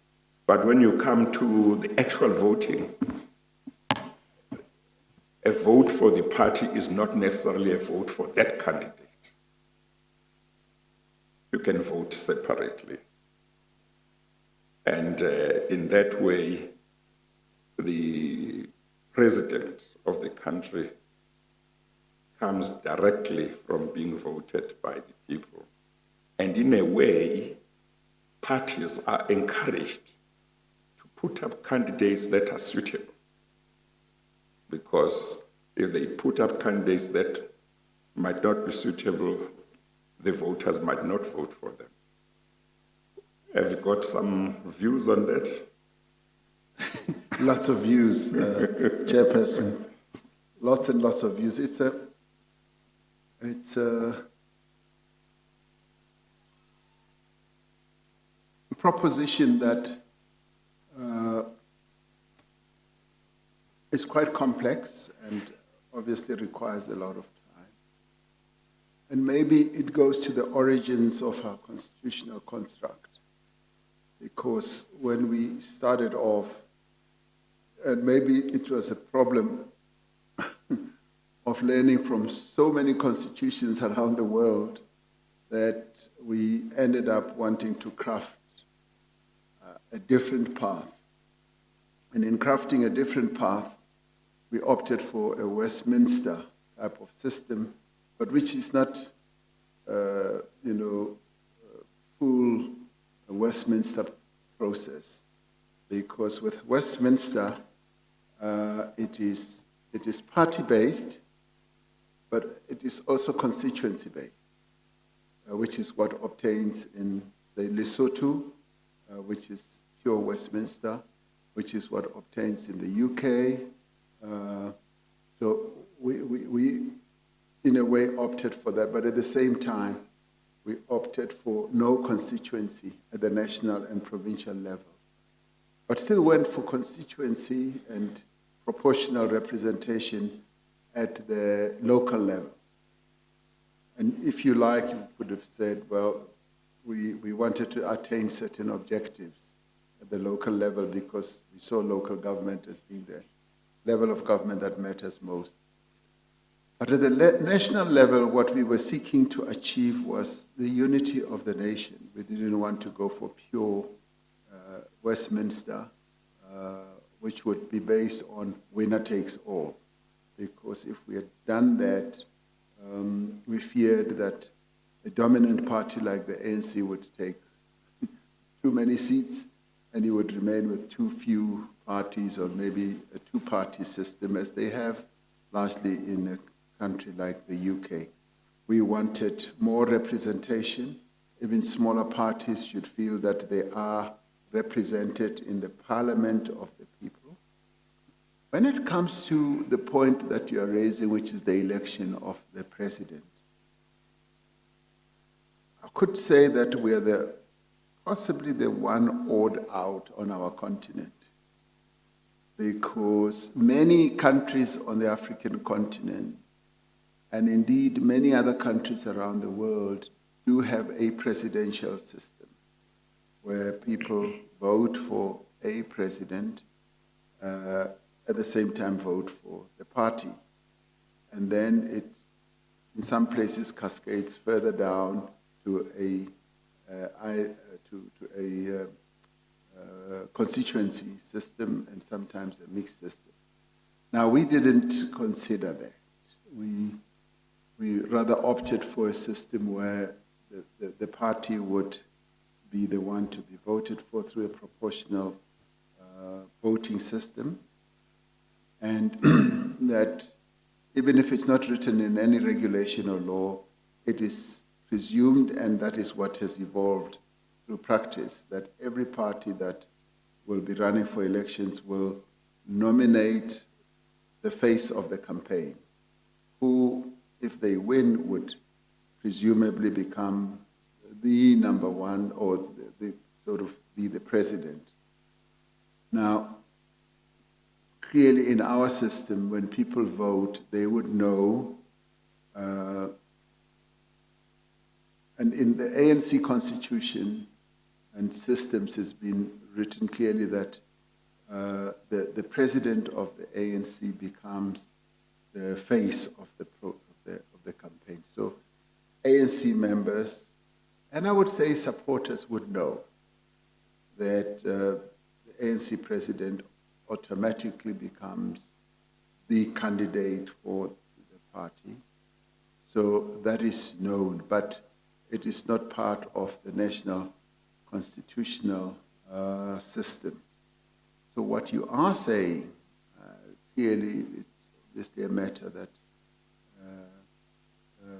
we've never really subjected to debate within the ANC, and largely because we've never really seen the need for it, because when we go to the polls, it is known who is going to be the face of the campaign, as well as when we do win, who becomes the president. Now, I suppose what you are saying is based on the ability of the populace to either recall in one form, shape, or other, and they would only be able to recall through another vote, another national vote, I presume, without being seen as being negative. We've been able to do that through internal party processes, where unfortunately we've had 2 presidents who've been recalled. So I think it's a matter that can be discussed, and one would need to demonstrate its attractiveness. Yeah. What would be attractive with it? Yes. You look at, Yeah. but let me, for one more minute, you look at, for instance, a pure presidential system, as I would say operates in a few countries, and the United States for me stands out, where a president basically without so much party, full party support, amasses a machinery that propels that person. And then they then start acting as lone rangers, as it were, on a whole number of things. One would argue that, is that what we want? Do we want almost like an imperial type of political system where a president acts on a lone basis on many things? Or do you want a president who operates on a collegiate basis with his other colleagues in the party, who is bound by party strictures, if I can put it that way, party rules, party policies, so that it is never seen like it's an individual who propounds a policy and then acts on it on their own.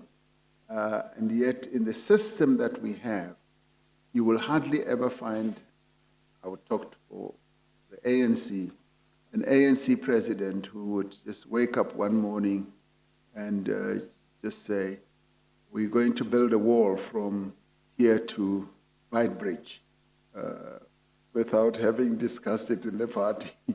So one needs to consider things like that, whether we want a sole acting president or we want a president who acts within the confines of a collegiate type of forum where issues are properly discussed. But more importantly, where policy is properly discussed, and where the president does not pronounce policy through Twitter, through Facebook, where the president pronounces policy as it emerges from a collective discussion. So those are the issues that we would need to discuss. No, that's fine. I now give you, Mr. Pretorius, do you want to say something? There is perhaps one thing I should mention, in fact I intended to mention it, and that was in relation to cadre deployment, that the topic is still live, Mr. President. We've discussed your views, which we put on one side of the spectrum, that it's recommendations only. We've discussed to a certain extent the evidence on the other side of the spectrum, the hard definition of deployment, where it is a compulsory appointment at the hands of the committee. And we've discussed a third category, which is appointments principally by the former president and ministers in the period under review, which may or may not have had anything to do with the deployment committee. There will be evidence that deals with the issues of appointments, particularly to state institutions like the National Prosecuting Authority, law enforcement agencies, as well as the state-owned entities in which the issue will be canvassed further. And after that, there may be some issues to raise concerning whether the deployment committee should continue to exist, but that's a party decision, it's not our decision. If so, the form of regulation that might exist, which might be within the province of the chair. Okay, Mr. Pretorius, there are two matters that have crossed my mind, which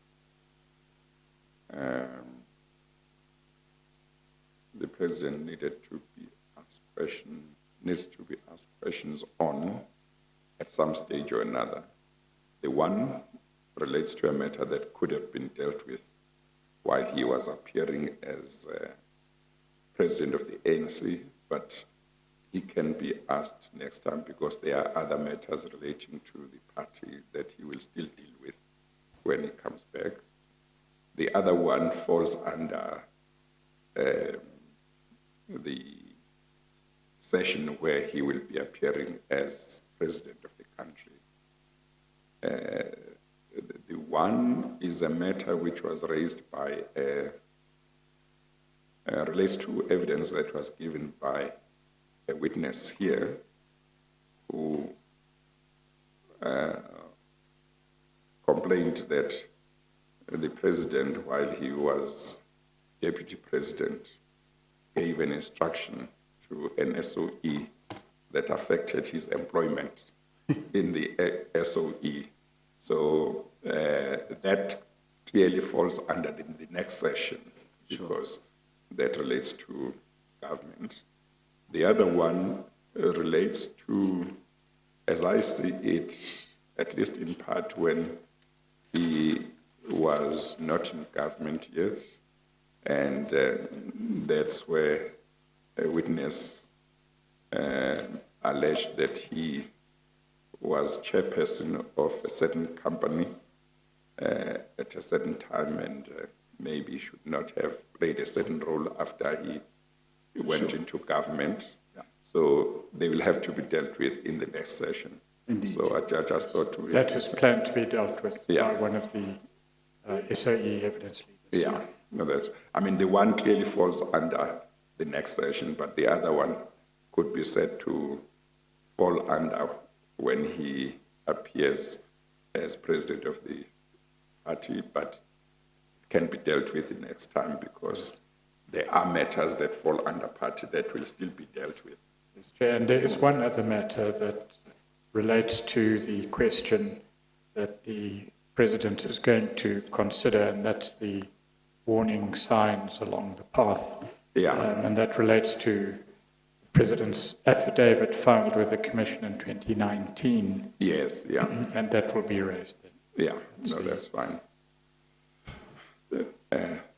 Mr. President, I now give you the opportunity to make the statement that you wish to make. No, thank you, Chairperson. It's really a statement to say thank you to the Commission. But maybe before doing so, I would just like to take a moment to reflect on one matter. It's about the passing away of the first mayor or executive mayor of Johannesburg, who served the city from this building here. He passed away a few days ago at the age of 89, and that was Mr. Isaac Mohase. And I do so to pay respects, my respect to him, to his memory as the first mayor of Johannesburg, and the fact that we are meeting here in a room where he worked. It is significant to mention his passing at this time because it was in this very chamber that Mr. Mohase so ably represented the people of this city. But it is also a joy for me to pay my respects to him because I worked with him in 1990 when we were both together with Mama Albertina Sisulu, members of the Soweto People's Delegation, led by Mr. Isaac Mohase, as we engaged with the then Transvaal Provincial Administration to deal with the rent boycott in Soweto, but also to deal with another important issue, which was the transfer of the ownership of the houses of the people of Soweto. As you well know, in the past, our people never owned their homes. They just rented forever and ever. And part of the boycott of paying rent was largely around that. And he led us very ably. So for me, this is an opportunity to pay my respects to him, particularly because we are here, and to pay condolences to him, to his family. But I'd like, on behalf of the ANC, to thank the Commission for allowing the organization the space and the time to present our statement and to present ourselves to be questioned by you as well as by the evidence leaders, to give an explanation of what happened. We hope that this testimony, together with the testimony that has also been given by other leaders of the ANC who testified on behalf of the ANC, will assist the Commission, because our understanding is that this is not a trial. This is a commission of inquiry, and we've come here to assist you, Chairperson, so that you can form a clearer picture of the ANC's approach to corruption so that we can also explain our knowledge of and response to allegations of state capture. I know that there are a number of other issues that you will still need to put questions to me on as the President of the Republic. But you also hopefully have heard the measures that we've put in place to address some of the mishaps, the gaps, and state capture itself, so that we ensure that it never ever happens again, and how we are addressing it with regard to our own organizational measures. Now, over the past 2 days, we have traversed what I see as a number of matters. These are matters that have been of public interest and of importance to your work as a commission. Now, due to the constraints of time, obviously we were not able, as clearly evidenced by the evidence leaders saying that they would have wanted to ask more questions, but we've been able in the past 2 days to cover quite a lot of ground, and I hope, Chairperson, you will be able to read through the detailed account in my own statement as well as the annexures that I presented, so as to shed more light on our own explanation on what we have put forward. Obviously, when I return to the Commission, I will reflect on the actions that we have taken in the state to end state capture, to dismantle the networks that made it possible, and to rebuild the efficacy and integrity of state or public institutions. We are mindful of the fact that the mandate of the Commission does not extend to how political parties must function, and that it is the sole prerogative of political parties themselves, particularly the ANC, to determine their own organizational arrangements. And some of the thoughts and the suggestions that have been put here, obviously we will reflect on with a view of seeing how best we too can improve the way that we function. For instance, we too can be able at a very early stage to see all those markers, those indicators, which we have spoken about.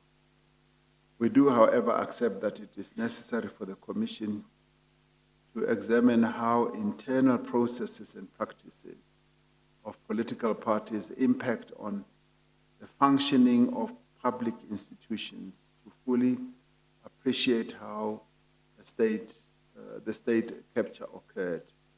Because in the way that we have functioned as a party, it has had an impact on public institutions in our country, and we must accept that, and your Commission has patently made that very clear to us. Now, in undertaking this examination, it is necessary to recall that there was significant contestation within the African National Congress on some of the matters that are before the Commission, and I think we've articulated that. So, as we examine all this, we should not be just linear in our examination of this. We should be able to deal with the contours of the various issues that the party itself had to deal with. It's also important to remember that state capture not only undermined the integrity and the capability of public institutions, it also deeply damaged the effect of, or the effectiveness of the African National Congress itself. So it did affect us as a party, as it did affect the state. As we recognized at our 54th conference, state capture has had a profound impact on the coherence and the unity of the ANC and its ability to carry out its mandate and mission. to work for the people of South Africa. As part of its efforts to make what I would call a decisive break with the era of state capture, the ANC itself has embarked, as I sought to explain, on a journey of renewal, regeneration, and I believe that the work of this commission, as much as its purpose is to serve the nation, will, in the end, also assist the ANC along the path of renewal.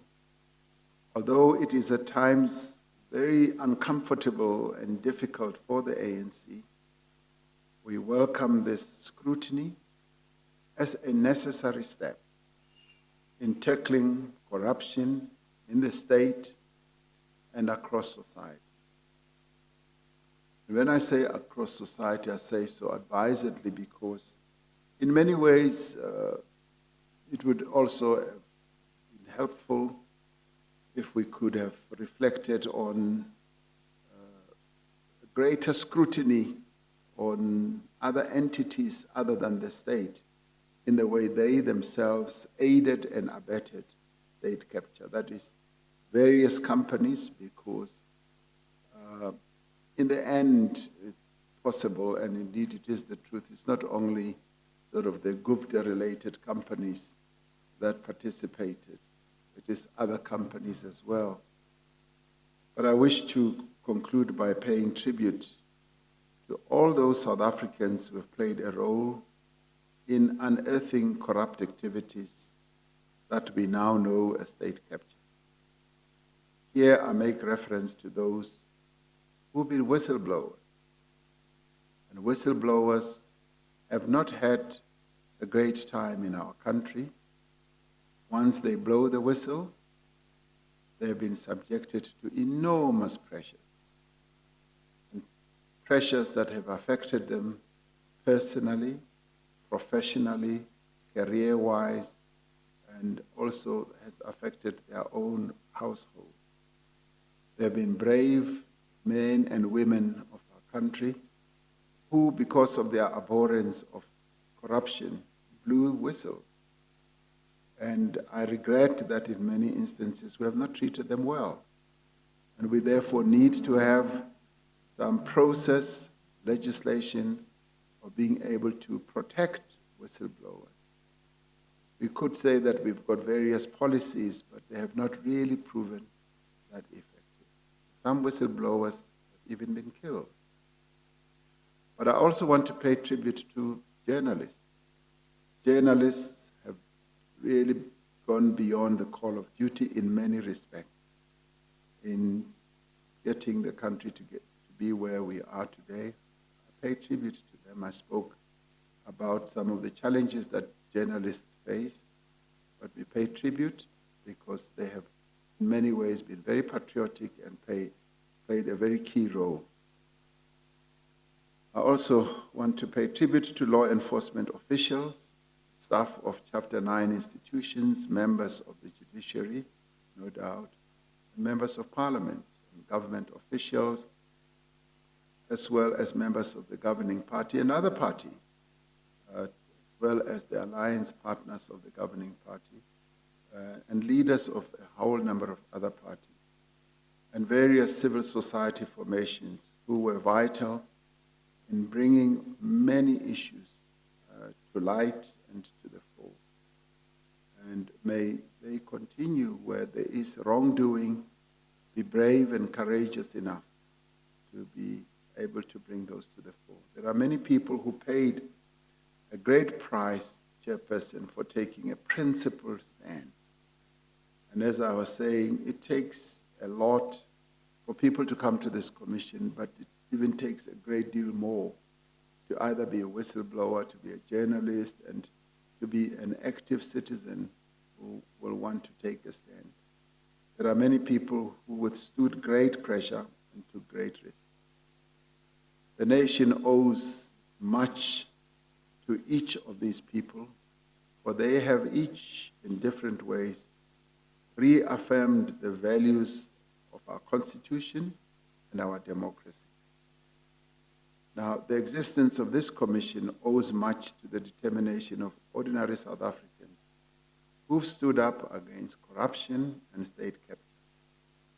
The existence of this commission and the fact that it is able to undertake such a far-reaching examination or investigation, expensive as it has been, is a testament to the strength of our democracy and the institutions that support it.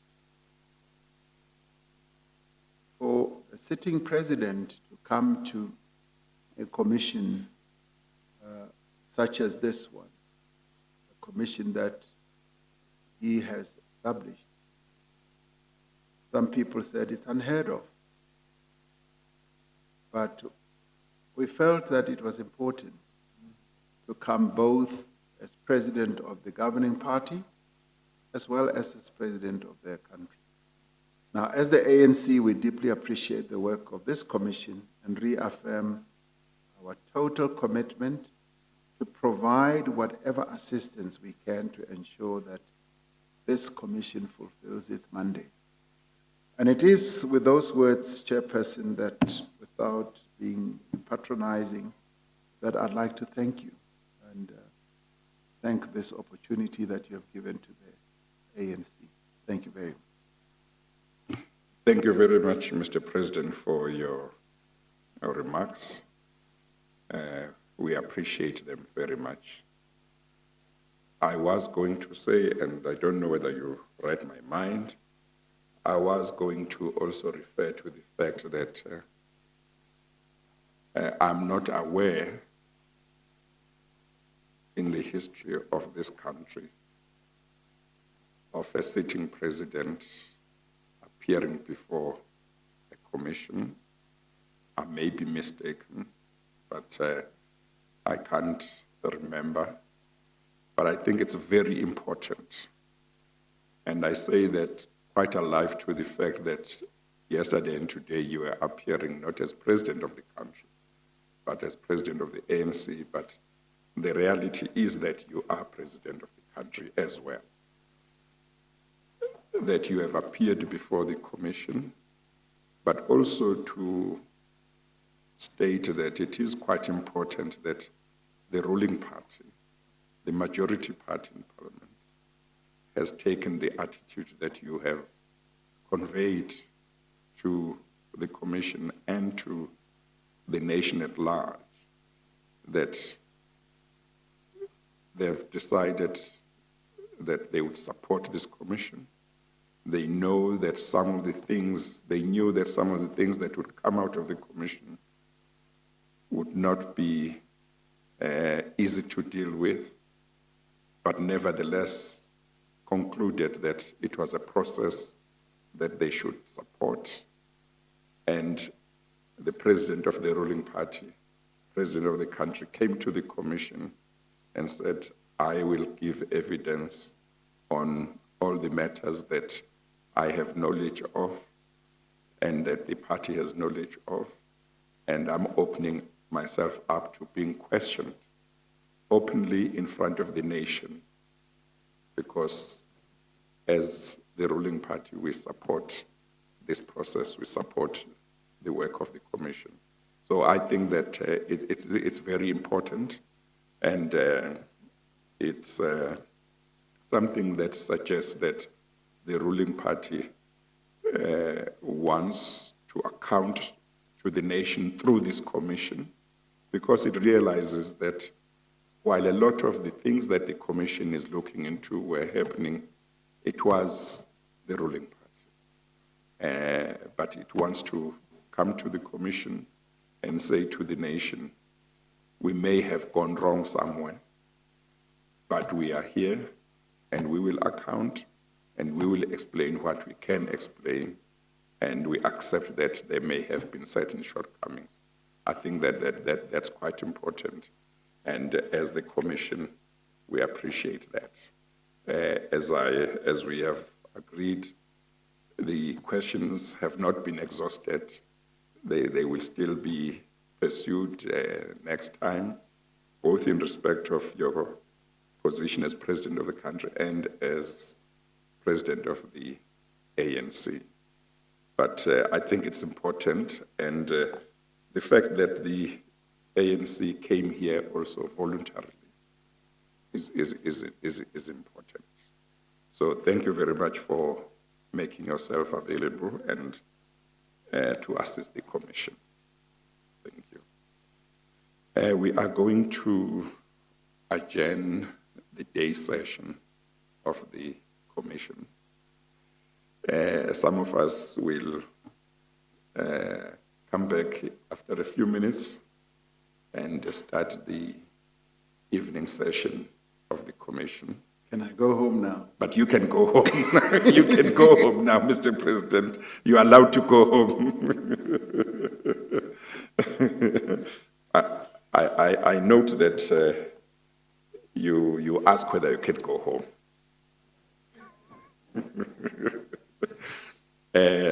Thank you. We are going to adjourn now. The time is 1 minute to 5. I'll adjourn for 15 minutes, and then I'll return to deal with another matter. We adjourn.